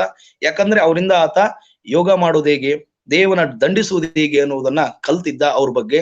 ಅದ್ರ ಜೊತೆಗೆ ಬುದ್ಧನಿಗೆ ಏನು ಜ್ಞಾನೋದಯ ಆಯ್ತಲ್ಲ, ಜ್ಞಾನೋದಯ ಆದ ನಂತರ ಮೊಟ್ಟ ಮೊದಲ ಬಾರಿಗೆ ಆತ ಎಲ್ಲಿ ಪ್ರವಚನ ಕೊಟ್ಟ ಅನ್ನೋದ್ರ ಬಗ್ಗೆ ಪ್ರಶ್ನೆ ಬಂದಿದೆ. ಅದೆಲ್ಲರಿಗೂ ಗೊತ್ತಿರುವಂತದ್ದು. ಸಾರನಾಥದಲ್ಲಿ 5 ಜನ ಪ್ರಮುಖ ಶಿಷ್ಯಂದರಿಗೆ ಆತ ಏನ್ ಮಾಡದಂದ್ರೆ ಈ ಒಂದು ಪ್ರವಚನ ಕೊಟ್ಟ ಅನ್ನುವಂತ ಮಾಹಿತಿಯನ್ನ ನಾವಿಲ್ಲಿ ನೋಡ್ಬೋದು. ಅದನ್ನೇ ಧರ್ಮ ಚಕ್ರ ಪ್ರವರ್ತನ ಅಂತ ಕೂಡ ನಾವಿಲ್ಲಿ ಕರಿತೀವಿ. ಇನ್ನ ಏನ್ ಕೇಳ್ತಾರಂದ್ರೆ ಬುದ್ಧ ಯಾವ ಭಾಷೆಯಲ್ಲಿ ಪ್ರವಚನ ನೀಡ್ತಿದ್ದ ಅಂತ. ಬುದ್ಧನ ಬೋಧನೆಗಳು ಯಾವ ಭಾಷೆಯಲ್ಲಿ ಇರ್ತಿದ್ವು ಅಂತಂದ್ರೆ ಮೆನ್ಷನ್ ದಟ್ ಪಾಲಿ ಭಾಷೆಯಲ್ಲಿ ಅಂತ ನೋಡ್ತೀವಿ. ಯಾಕಂದ್ರೆ ಅವತ್ತು ಭಾರತದ ಜನಮಾನಸದ ಭಾಷೆ ಪಾಲಿ ಭಾಷೆ ಆಗಿತ್ತು. ಈ ವೈದಿಕರ ಭಾಷೆ ಸಂಸ್ಕೃತ ಭಾಷೆ ಆಗಿತ್ತು. ಸಂಸ್ಕೃತ ಭಾಷೆಯಲ್ಲಿ ಇರ್ತಕ್ಕಂಥ ವಿಚಾರಗಳನ್ನ ತಿಳ್ಕೊಳಕ್ ಆಗ್ದೇನೆ ಅಲ್ಲಿರ್ತಕ್ಕಂಥ ಸಾಮಾನ್ಯ ಜನರಿಗೆ ಏನಪ್ಪ ಅಂದ್ರೆ ಆ ಒಂದು ಸಾಮರಸ್ಯ ಕೆಟ್ಟೋಗಿತ್ತು. ಅವರಿಗೆ ಜನಸಾಮಾನ್ಯರ ಭಾಷೆಯಲ್ಲಿ ವಿಚಾರಗಳನ್ನ ಹೇಳ್ತಕ್ಕಂಥ, ಬದಲಾವಣೆ ತರ್ತಕ್ಕಂಥ ಒಬ್ಬ ವ್ಯಕ್ತಿಯ ಆಗಮನದ ನಿರೀಕ್ಷೆಯಲ್ಲಿದ್ದಾಗಲೇ ಈ ಮಹಾವೀರ ಮತ್ತು ಗೌತಮ ಬಂದದ್ದು. ಈ ಗೌತಮ ಜನಸಾಮಾನ್ಯರ ಭಾಷೆದಂತ ಪಾಲಿ ಭಾಷೆಯಲ್ಲಿ ಅವರಿಗೆ ಈ ಒಂದು ವಿಚಾರಗಳನ್ನ ಹೇಳಿದ್ದು ಅಂತ ನೋಡ್ತೀವಿ. ಹಾಗೆ ಇದ್ರ ಜೊತೆಗೆ ಮುಖ್ಯವಾಗಿ ನೋಡುವಂಥದ್ದು ಏನಪ್ಪಾ ಅಂತಂದ್ರೆ ಸಾರನಾಥದಿಂದ ಆತ ಪ್ರವಚನವನ್ನ ಮಾಡಿ ನಂತರ ಬೇರೆಲ್ಲಾ ಕಡೆ ಎಲ್ಲ ತಿರುಗಾಡಿ ಪ್ರವಚನ ಮಾಡ್ತಾನೆ. ಅತಿ ಹೆಚ್ಚು ಬುದ್ಧ ಪ್ರವಚನ ಮಾಡಿದ ಸ್ಥಳ ಯಾವುದು ಅಂತ ಕೂಡ ಕೇಳಲಾಗಿದೆ. ಅತಿ ಹೆಚ್ಚು ಬುದ್ಧ ಯಾವ ಪ್ರದೇಶದಲ್ಲಿ ಆತ ಬೋಧನೆ ಮಾಡ್ತಿದ್ದ ಅಂತಂದ್ರೆ ಅದು ವೈಶಾಲಿಯಲ್ಲಿ ಅಂತ ನೋಡ್ತೀವಿ. ಯಾಕಂದ್ರೆ ಆತನ ಒಬ್ಬ ಶಿಷ್ಯ ಚುಂಡಕ ಅನ್ನುವಂಥವನು ಅಲ್ಲಿ ಚ್ಯೂತವನ ಅನ್ನುವಂಥ ಒಂದು ವನವನ್ನ ಆತನಿಗೆ ಗಿಫ್ಟ್ ಆಗಿ ನೀಡಿ ಆ ವನದಲ್ಲಿ ಇರುವುದಕ್ಕೆ ಅವಕಾಶ ಕೊಟ್ಟಿದ್ದ. ಅತಿ ಹೆಚ್ಚು ಅಲ್ಲಿ ಶ್ರಾವಸ್ತಿ ಅಥವಾ ವೈಶಾಲಿ ಅಂತ ಏನ್ ಕರಿತೀವಲ್ಲ ಅಲ್ಲಿ ಆತ ಬೋಧನೆ ಮಾಡ್ತಿದ್ದ ಜಾಸ್ತಿ ಅಂತ ಕೂಡ ನಾವಿಲ್ಲಿ ನೋಡ್ಬೋದು. ಇನ್ನ ಬುದ್ಧ ಮುಖ್ಯವಾಗಿ 4 ಆರ್ಯ ಸತ್ಯಗಳನ್ನ ಮತ್ತು ಅಷ್ಟಾಂಗ ಮಾರ್ಗಗಳನ್ನ ಜನರ ಜೀವನ ಸರಿಯಾಗಿರ್ಲಿ ಅನ್ನುವಂತ ಕಾರಣಕ್ಕೋಸ್ಕರ ಬೋಧನೆ ಮಾಡಿದ್ದನ್ನ ಗಮನಿಸಬಹುದು. ಮತ್ತು ಬುದ್ಧನ ಜೀವನದಲ್ಲಿ ಬರ್ತಕ್ಕಂಥ ಹಲವಾರು ಜನ ವ್ಯಕ್ತಿಗಳನ್ನ ಕೇಳುವ ಸಾಧ್ಯತೆ ಇರ್ತದೆ. ಮೊದಲನೇದಾಗಿ ಬೌದ್ಧ ಸಂಘಕ್ಕೆ ಮೊಟ್ಟ ಮೊದಲ ಬಾರಿಗೆ ಸೇರಿದಂತ ಸ್ತ್ರೀ ಸನ್ಯಾಸಿ ಯಾರು ಅಂತ ಕೇಳಲಾಗ್ತದ, ಅಥವಾ ಸ್ತ್ರೀ ಯಾರು ಅಂತ ಕೇಳಲಾಗ್ತದ. ಅದು ಬೇರೆ ಯಾರಲ್ಲ, ಪ್ರಜಾಪತಿ ಗೌತಮಿ ಅನ್ನುವುದನ್ನ ನಾವಿಲ್ಲಿ ಗಮನಿಸಬಹುದು. ಬುದ್ಧನ ಮಗನಾದಂತ ರಾಹುಲನ ಬಗ್ಗೆ, ಹೆಂಡತಿಯಾದಂತ ಯಶೋಧರೆಯ ಬಗ್ಗೆ ಕೂಡ ಪ್ರಶ್ನೆಗಳನ್ನ ಬಂದಿದ್ದನ್ನ ಗಮನಿಸಬಹುದು. ಇನ್ನ ಬುದ್ಧನ ಒಂದು ಪ್ರವಚನದ ಜೊತೆಗೇನೆ ಬುದ್ಧನ ಕಾಲಘಟ್ಟದಲ್ಲಿ ಇದ್ದಂತ ರಾಜರ ಬಗ್ಗೆ ಮಾಹಿತಿಯನ್ನ ಕೇಳಲಾಗ್ತದ. ಬುದ್ಧನ ಧರ್ಮವನ್ನ ಸ್ವೀಕರಿಸಿ ಅಥವಾ ಬೆಂಬಲಿಸಿ ಆತನಿಗೆ ಒಂದು ಆಶ್ರಯ ನೀಡ್ತಕ್ಕಂಥ ರಾಜರು ಯಾರು ಅಂತ ಬಂದಾಗ ಅಲ್ಲಿ ಉದಯನ್ ಬಗ್ಗೆ ಕೇಳಲಾಗಿದೆ. ಅಜಾತ ಶತ್ರು ಬಗ್ಗೆ ಕೂಡ ಪ್ರಮುಖವಾಗಿ ಕೇಳಲಾಗಿದೆ. ಬಿಂಬಸಾರನ ಬಗ್ಗೆನೂ ಕೂಡ ಕೇಳಲಾಗಿದೆ. ಇವನ್ ಕಾಲದಲ್ಲಿದ್ದಂತ ಒಂದು ರಾಜ ಮಹಾರಾಜರಾಗಿದ್ರು. ಮತ್ತು ಬುದ್ಧ ಯಾವ ಒಂದು ಸಾಮ್ರಾಜ್ಯದ ಸಂದರ್ಭದಲ್ಲಿ ಅಥವಾ ಯಾವ ಮನೆತನ ಸಂದರ್ಭದಲ್ಲಿ ಜೀವಿಸಿದ್ದ ಅಂತಂದ್ರೆ ಮಗಧ ರಾಜ ಅಂತ ನೋಡ್ತೀವಿ ನಾವು. ಮಗಧ ರಾಜ ಅನ್ನುವಂತ ಒಂದು ರಾಜ್ಯ ಇತ್ತಲ್ಲ, ಆ ಸಂದರ್ಭದಲ್ಲಿ ಅರೆಂಕ ವಂಶ ಅನ್ನುವಂಥದ್ದು ಆಳ್ವಿಕೆ ಮಾಡ್ತಾ ಇತ್ತು. ಆ ಸಂದರ್ಭದಲ್ಲಿ ಆತ ಜೀವಿಸಿದ್ದ ಅನ್ನುವುದು ನಮಗಿಲ್ಲಿ ಗೊತ್ತಾಗ್ತದೆ. ಹಾಗೆ ಇಲ್ಲಿ ಬೋಧಿಸತ್ವ ಅನ್ನುವಂತ ಒಂದು ಪದ ಬಳಕೆ ಆಗ್ತದ. ಬೋಧಿಸತ್ವ ಅಂದ್ರೆ ಯಾರು ಅಂತ ಹೇಳಿ ಬುದ್ಧನ ಒಂದು ಇತಿಹಾಸದಲ್ಲಿ ಬರ್ತಕ್ಕಂಥ ಪ್ರಮುಖ ಒಂದು ಪದ ಬೋಧಿಸತ್ವ ಅಂತ. ಈ ಬೋಧಿಸತ್ವ ಅಂತಂದ್ರೆ ಬುದ್ಧನ ಪೂರ್ವ ಜನ್ಮದಲ್ಲಿ ಇದ್ದಂತ ಒಂದು ವ್ಯವಸ್ಥೆ ಅಂತ ನೋಡ್ತೀವಿ ನಾವು. ಅಂದ್ರೆ ಬುದ್ಧನ ಪೂರ್ವ ಜನ್ಮದ ಕುರಿತಾಗಿ ಜಾತಕ ಕಥೆಗಳು ಅಂತೇಳಿ ಸುಮಾರು 547 ಜಾತಕ ಕಥೆಗಳನ್ನು ಬರೆಯಲಾಗ್ತದ. ಆ 547 ಜಾತಕ ಕಥೆಗಳಲ್ಲಿ ಬರತಕ್ಕಂತ ಪ್ರಾಣಿ ಪಕ್ಷಿಗಳ ಒಂದು ಹೆಸರುಗಳು ಅಥವಾ ಬುದ್ಧನ ಪೂರ್ವದ ಜನ್ಮ ಅಂತ ಕರೀತಾರೆ. ಅದನ್ನ ಬೋಧಿಸತ್ವ ಅಂತ ಕರೀತಾರೆ ಮುಖ್ಯವಾಗಿ ಅಂತ. ಹಾಗೆ ಜೊತೆಗೆ ಇಲ್ಲಿ ಬುದ್ಧನ ಕುರಿತಾಗಿ ಕೇಳುವಂತ ಪ್ರಮುಖವಾದಂತ ಪ್ರಶ್ನೆಗಳು ಅಂತ ಬಂದಾಗ ನಮಗೆ ಆಮ್ರಪಾಲಿ ಅನ್ನುವಂತ ಒಬ್ಬ ವೇಶ್ಯೆ ಬರ್ತಾಳೆ. ಆ ಆಮ್ರಪಾಲಿಯ ವೇಶ್ಯೆಯ ಕುರಿತಾಗಿ ಕೇಳಿದಂಥದ್ದಿದೆ. ಅದನ್ನೇ ಇಟ್ಕೊಂಡು ಏನಪ್ಪಾ ಅಂದ್ರೆ ವೇಶ್ಯ ವ್ಯವಸ್ಥೆಯ ಬಗ್ಗೆ ಬುದ್ಧನ ದೃಷ್ಟಿಕೋನ ಏನಿತ್ತು ಅಂತ ಕೇಳಲಾಗಿದೆ. ವೇಶ್ಯೆಯರ ಬಗ್ಗೆ ಬುದ್ಧನ ಒಂದು ದೃಷ್ಟಿಕೋನ ಏನಿತ್ತು ಅಂದ್ರೆ ಸಮ್ಮತಿ ಇತ್ತು ಅಂತ ಹೇಳ್ತಾರೆ. ಆ ಒಂದು ವ್ಯವಹಾರಕ್ಕಾದ ಸಮ್ಮತಿಯನ್ನ ಮಾಡಿದ್ದ ಅಂತ ಹೇಳ್ತಾರೆ. ಅದಕ್ಕೆ 100 ಕಾರಣ ಇದಾವೆ. ಹಾಗೆ ಅದ್ರ ಜೊತೆಗೆ ಏನಪ್ಪಾ ಅಂತಂದ್ರೆ ಬುದ್ಧನ ಒಂದು ಮಾರ್ಗ ಅಂತ ಬಂದಾಗ ಮಧ್ಯಮ ಮಾರ್ಗ ಅಂತ. ಬುದ್ಧ ಯಾವುದೇ ಆಗ್ಲಿ ಅತಿ ಆಗ್ಬಾರ್ದು, ಮಿತಿ ಮೀರಬಾರ್ದು ಅನ್ನುವಂತ ಒಂದು ವಾತ್ಸವವಾದವನ್ನ ತಿಳಿಸ್ತಕ್ಕಂತ ಒಬ್ಬ ವ್ಯಕ್ತಿ. ಸಂದರ್ಭ ಬಂದಾಗ ಹಿಂಸೆ ಮಾಡುವಂಥದ್ದು ಅನಿವಾರ್ಯ ಆಗಿರ್ತದ. ಆ ಟೈಮಲ್ಲೂ ಕೂಡ ಸಂಪೂರ್ಣವಾಗಿ ಇದಕ್ಕೆ ತೊಡ್ಕೊಳ್ಬೇಕಾಗಿಲ್ಲ. ಅತಿ ಹಿಂಸೆ ಒಳ್ಳೇದಲ್ಲ ಅಂತ ಹೇಳಿದಂತವನು. ಇನ್ನ ದೇವರ ಬಗ್ಗೆ ಬುದ್ಧನ ಕಲ್ಪನೆ ಏನು ಅಂತ ಕೇಳಿದಾಗ ಆತ ಅದರ ಬಗ್ಗೆ ಯಾವ ಒಂದು ವಿಚಾರವನ್ನು ಮಾತಾಡೋದಿಲ್ಲ. ಯಾಕೆ ಒಂದ್ ಕಡೆ ಬರ್ತದೆ ಕೇಳ್ತಾನೆ ಆನಂದ್, ಏನಪ್ಪ ದೇವ್ರ ಬಗ್ಗೆ ನಿಮ್ಮ ಒಂದು ಅಭಿಪ್ರಾಯ ಏನಂದ್ರೆ, ನನಗೆ ಜನಗಳ ಸಮಸ್ಯೆಗಳ ಬಗ್ಗೆನೇ ಇನ್ನೂ ಸರಿಯಾದ ತಿಳುವಳಿಕೆ ಇಲ್ಲ, ಮತ್ತು ಆ ಒಂದು ಸಮಸ್ಯೆಗಳ ಪರಿಹಾರ ಮಾಡೋದಕ್ಕಷ್ಟೇ ನನ್ನ ವಿಚಾರ ಸೀಮಿತ ಹೊರತಾಗಿ ದೇವರ ಬಗ್ಗೆ ಯಾವುದೇ ಅಭಿಪ್ರಾಯ ಇಲ್ಲ ಅನ್ನುವಂಥದ್ದನ್ನು ಕೂಡ ಬುದ್ಧ ಹೇಳ್ತಾನೆ. ಅದನ್ನ ಇಲ್ಲಿ ಕಾರಣ ಮತ್ತು ಸಮರ್ಥನೆ ಅನ್ನುವಂತ ಪ್ರಶ್ನೆಗಳಲ್ಲೂ ಕೂಡ ಕೇಳಬಹುದು ಅಂತ. ಜೊತೆಗೆ ಮತ್ತೊಂದಿಷ್ಟು ಬುದ್ಧನ ಬಗ್ಗೆ ನಾವು ಪ್ರಶ್ನೆಗಳನ್ನ ನೋಡಿದಾಗ ಯಾವ ರೀತಿಯಾಗಿ ಮತ್ತೆ ಬೌದ್ಧ ಧರ್ಮದ ಬಗ್ಗೆ ಬರ್ತಾವಂತ ನೋಡಿದಾಗ, ಬೌದ್ಧ ಧರ್ಮದ ಒಂದು ಪ್ರಚಾರದ ಬಗ್ಗೆ, ಮುಖ್ಯವಾಗಿ ಬುದ್ಧನ ಆಕರ್ಷಕ ವ್ಯಕ್ತಿತ್ವದಿಂದ ಈ ಒಂದು ಧರ್ಮ ಪ್ರಚಾರ ಆಗಿದ್ದನ್ನ, ಆದ್ರೆ ಬುದ್ಧನ ಕಾಲದಲ್ಲಿ ಯಾವುದೇ ಕಾರಣಕ್ಕೂ ಬುದ್ಧ ಯಾವುದೇ ಬರವಣಿಗೆಯನ್ನ ಮಾಡಲಿಲ್ಲ. ಆತನ ಸಾವಿನ ನಂತರ ಆನಂದ ಮತ್ತು ಉಪಾಲಿಯವರು ಆತ ಬೋಧಿಸಿದಂತ ಬೋಧನೆಗಳನ್ನ ಇಲ್ಲಿ ಪಾಳಿ ಭಾಷೆಯಲ್ಲಿ ಬರೆದಿದ್ದನ್ನ ನಾವಿಲ್ಲಿ ಗಮನಿಸಬಹುದು. ಜೊತೆಗೆ ಬೌದ್ಧ ಸಂಘದ ಬಗ್ಗೆ ಮೊಟ್ಟ ಮೊದಲ ಬಾರಿಗೆ ಭಾರತದಲ್ಲಿ ಸಂಘ ಕಟ್ಟಿದವನು ಬುದ್ಧ. ಆ ಬೌದ್ಧ ಸಂಘದ ಬಗ್ಗೆ ಮಾಹಿತಿಯನ್ನು ಕೂಡ ಕೇಳಲಾಗ್ತದ. ಇಲ್ಲಿ ಸ್ತ್ರೀಯರಿಗೆ ಅವಕಾಶ ಇತ್ತೋ ಇಲ್ವೋ ಅಂತ ಬಂದಾಗ ಇತ್ತು ಅಂತ ಕೂಡ ನಾವಿಲ್ಲಿ ಗಮನಿಸಬಹುದು. ಈ ಬೌದ್ಧ ಸಂಘಕ್ಕೆ ಬರ್ತಕ್ಕಂತ ಒಂದು ಸಂದರ್ಭವನ್ನು ಉಪಸಂಬದ ಅಂತ ಕರೀತಾರೆ. ಒಬ್ಬ ವ್ಯಕ್ತಿಗೆ 20 ವರ್ಷ ಆದ ನಂತರ ಅವನು ಬೌದ್ಧ ಭಿಕ್ಕಾಗಿ ಬರ್ಬೇಕಂತಂದ್ರೆ ಉಪಸಂಬದ ಅನ್ನುವಂತ ಕಾರ್ಯವನ್ನ ಮಾಡಿ ಆತನನ್ನ ಇನ್ವೈಟ್ ಮಾಡ್ಲಾಗ್ತದ. ಆ ಒಂದು ಪದವು ಕೂಡ ನೆನಪಿರ್ಲಿ ಅನ್ನೋದನ್ನ ಗಮನಿಸಬಹುದು. ನಂತರ ಬೌದ್ಧ ಧರ್ಮದ ಬುದ್ಧನ ಅವನತಿಯ ನಂತರ ನಡೆದಂತ ಬೆಳವಣಿಗೆಗಳಲ್ಲಿ ಬೌದ್ಧ ಧರ್ಮವನ್ನ ಪ್ರಚಾರ ಅಂತ ಬಂದಾಗ ಬೌದ್ಧ ಸಮ್ಮೇಳನಗಳ ಮೂಲಕ ಪ್ರಚಾರ ಆಗ್ತದೆ. ಇಲ್ಲಿ ಒಂದು ಗಮನ ಇಟ್ಟು ಕೇಳೋದು ಏನಪ್ಪಾ ಅಂತಂದ್ರೆ, ಬೌದ್ಧ ಸಮ್ಮೇಳನ ಕುರಿತಾಗಿ ಬಹಳ ಸಾರಿ ರಿಪೀಟ್ ಆದಂತ ಪ್ರಶ್ನೆ ಅದು.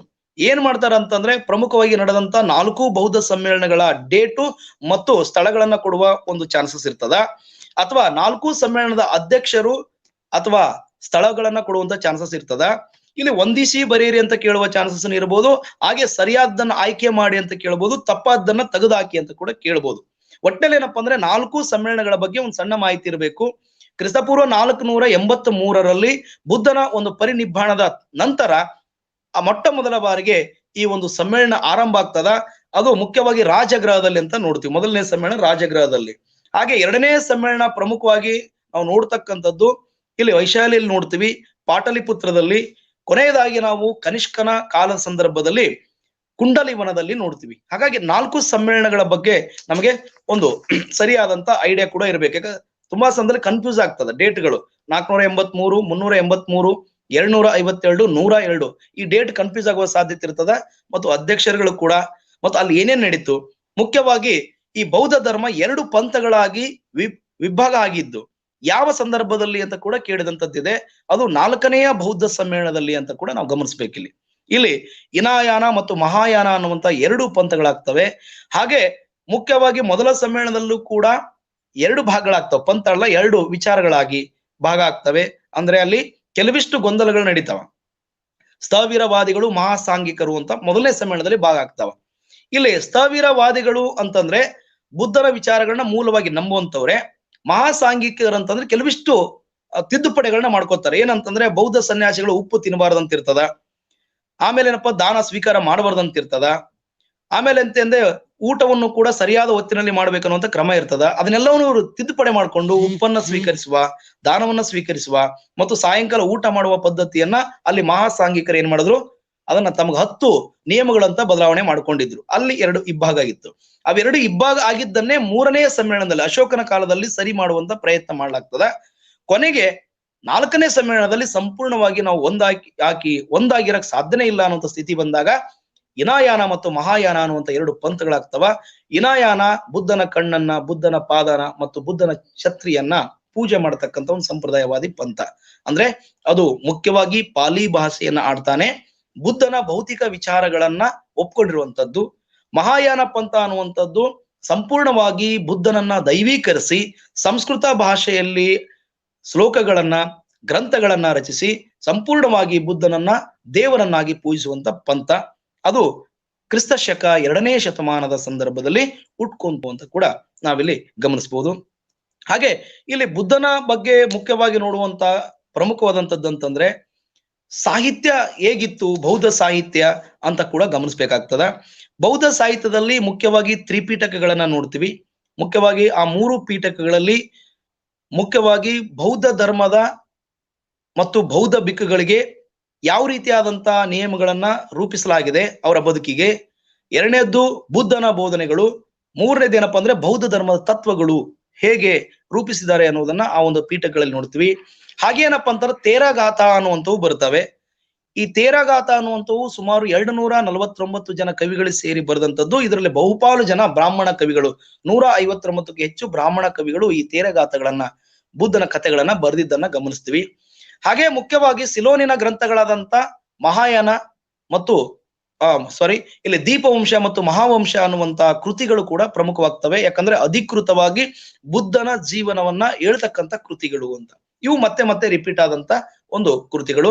ಹಾಗೆ ಈ ಬೌದ್ಧ ಧರ್ಮದ ಕೊಡುಗೆಯಲ್ಲಿ ಪ್ರಮುಖವಾಗಿ ಕಲೆ, ವಾಸ್ತುಶಿಲ್ಪ ಅಂತ ನೋಡ್ತೀವಿ. ಭಾರತದಲ್ಲಿ ಮೊಟ್ಟ ಮೊದಲ ಬಾರಿಗೆ ಮೂರ್ತಿ ಶಿಲ್ಪ ಅಂತ ಆರಂಭ ಆಗಿದ್ದೆ ಗೌತಮ ಬುದ್ಧನದು ಅಂತ. ಅಂದ್ರೆ ಭಾರತದಲ್ಲಿ ಮೊಟ್ಟ ಮೊದಲ ಬಾರಿಗೆ ಮೂರ್ತಿ ಪೂಜೆನ ಆರಂಭ ಮಾಡಿದ್ದು ಅದು ಗೌತಮ ಬುದ್ಧನ ಮೂರ್ತಿ ಅಂತ ನೋಡ್ತೀವಿ. ಸಿಂಧೂ ನಾಗರಿಕತೆಯಲ್ಲಿ ನಾವಲ್ಲಿ ಶಿವನ ಒಂದು ರೂಪವಾದಂತ ಲಿಂಗವನ್ನ ಪೂಜಿಸಿದ್ದು, ಮಾತೃಕೆನ ಪೂಜಿಸಿದ್ದು ಬಿಟ್ರೆ, ವಾಪಸ್ ನಾವು ನೇರವಾಗಿ ನೋಡುವಂಥದ್ದು ಏನಪ್ಪಾ ಅಂತಂದ್ರೆ ಒಬ್ಬ ನಿಜ ಜೀವನದಲ್ಲಿ ಬದುಕಿದಂತ ವ್ಯಕ್ತಿಯನ್ನ ದೈವತ್ವಕ್ಕೇರಿಸಿ ಆತನನ್ನ ಮೂರ್ತಿಯನ್ನ ಮಾಡಿ ಪೂಜೆ ಮಾಡಿದ್ದು ಅದು ಬೌದ್ಧರಲ್ಲಿ. ಅದನ್ನ ಗಾಂಧಾರ ಶಿಲಾಕಲೆ ಅಂತ ಕರಿತೀವಿ ನಾವು. ತಕ್ಷಶಿಲೆಯ ಸುತ್ತಮುತ್ತ ಇರತಕ್ಕಂತ ಒಂದು ಪ್ರದೇಶ, ಆ ಒಂದು ಅಫ್ಘಾನಿಸ್ತಾನದಲ್ಲಿ ಇರ್ತಕ್ಕಂಥ ಪ್ರದೇಶ, ಅಲ್ಲಿಂದ ಗಾಂಧಾರ ಕಲೆಯನ್ನ ಆರಂಭ ಮಾಡಿ ಆ ಗಾಂಧಾರ ಕಲೆಯಲ್ಲಿ ಮೂರ್ತಿ ಶಿಲ್ಪಗಳನ್ನ ಆರಂಭ ಮಾಡಿದ್ದು ನಾವಿಲ್ಲಿ ಗಮನಿಸ್ತೀವಿ. ಅದು ದೊಡ್ಡ ಪ್ರಮಾಣದಲ್ಲಿ ಭಾರತದಲ್ಲಿ ಆರಂಭ ಆಯಿತು. ಹಾಗಾಗಿ ಸಾಂಚಿಯ ಸ್ತೂಪ ಇರ್ಬೋದು, ಕಾರ್ಲೆಯ ಚೈತ್ಯ ಇರಬಹುದು, ಅಮರಾವತಿಯ ಸ್ತೂಪ ಇರಬಹುದು, ಇವು ಪ್ರಮುಖವಾಗಿ ಬೌದ್ಧ ಧರ್ಮದ ಕೊಡುಗೆಯಲ್ಲಿ ಬರ್ತಕ್ಕಂಥ ಒಂದು ಕಲಾ ಮಾಧ್ಯಮ ಅಂತ ನಾವು ನೋಡ್ತೀವಿ. ಇದಾದ ನಂತರ ನೋಡುವಂಥದ್ದು ಮುಖ್ಯವಾಗಿ ನಾವು ಮಹಾಜನಪದಗಳು ಮತ್ತು ಗಣರಾಜ್ಯಗಳು ಅಂತ. ಇವುಗಳಲ್ಲೂ ಕೂಡ ಪ್ರಶ್ನೆಗಳು ಬಹಳ ಸಾರಿ ಬಂದಿದ್ದಾವೆ.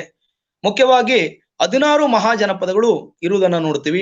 ಕಾಸಿ, ಕೋಸಲ, ಅಂಗ, ಮಗಧ, ವಜ್ಜಿ, ಮಲ್ಲ, ಛೇದಿ ಅನ್ನುವಂತ 16 ಪ್ರಮುಖ ಮಹಾಜನಪದಗಳು ನೋಡ್ತೀವಿ. ಇಲ್ಲಿ ಯಾವ ರೀತಿಯ ಪ್ರಶ್ನೆ ಬರ್ತವೆ ಅಂತಂದ್ರೆ, ಮಹಾಜನಪದಗಳ ಬಗ್ಗೆ ಮೊಟ್ಟ ಮೊದಲ ಬಾರಿಗೆ ಯಾವ ಗ್ರಂಥದಲ್ಲಿ ಉಲ್ಲೇಖ ಮಾಡಲಾಗಿದೆ ಅಂತ ಬರ್ತದೆ.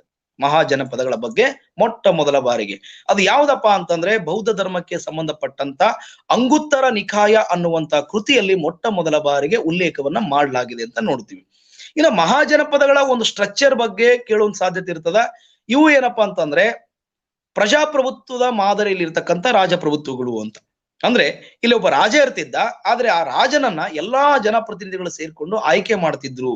ಅಂದ್ರೆ ಭಾರತದ ಒಂದು ಆರಂಭ ಕಾಲದ ರಾಜಕೀಯ ವ್ಯವಸ್ಥೆಯಲ್ಲಿ ಒಂದು ರಿಪಬ್ಲಿಕ್ ಅನ್ನುವಂಥದ್ದು ಇತ್ತು ಅನ್ನೋದಕ್ಕೆ ನಮಗೆ ಸಂಪೂರ್ಣ ಮಾಹಿತಿ ಅದು ಮಹಾಜನಪದಗಳ ಕಾಲದಲ್ಲಿ ಕಾಣ್ತದೆ ಅಂತ ಕೂಡ ನೋಡ್ತೀವಿ.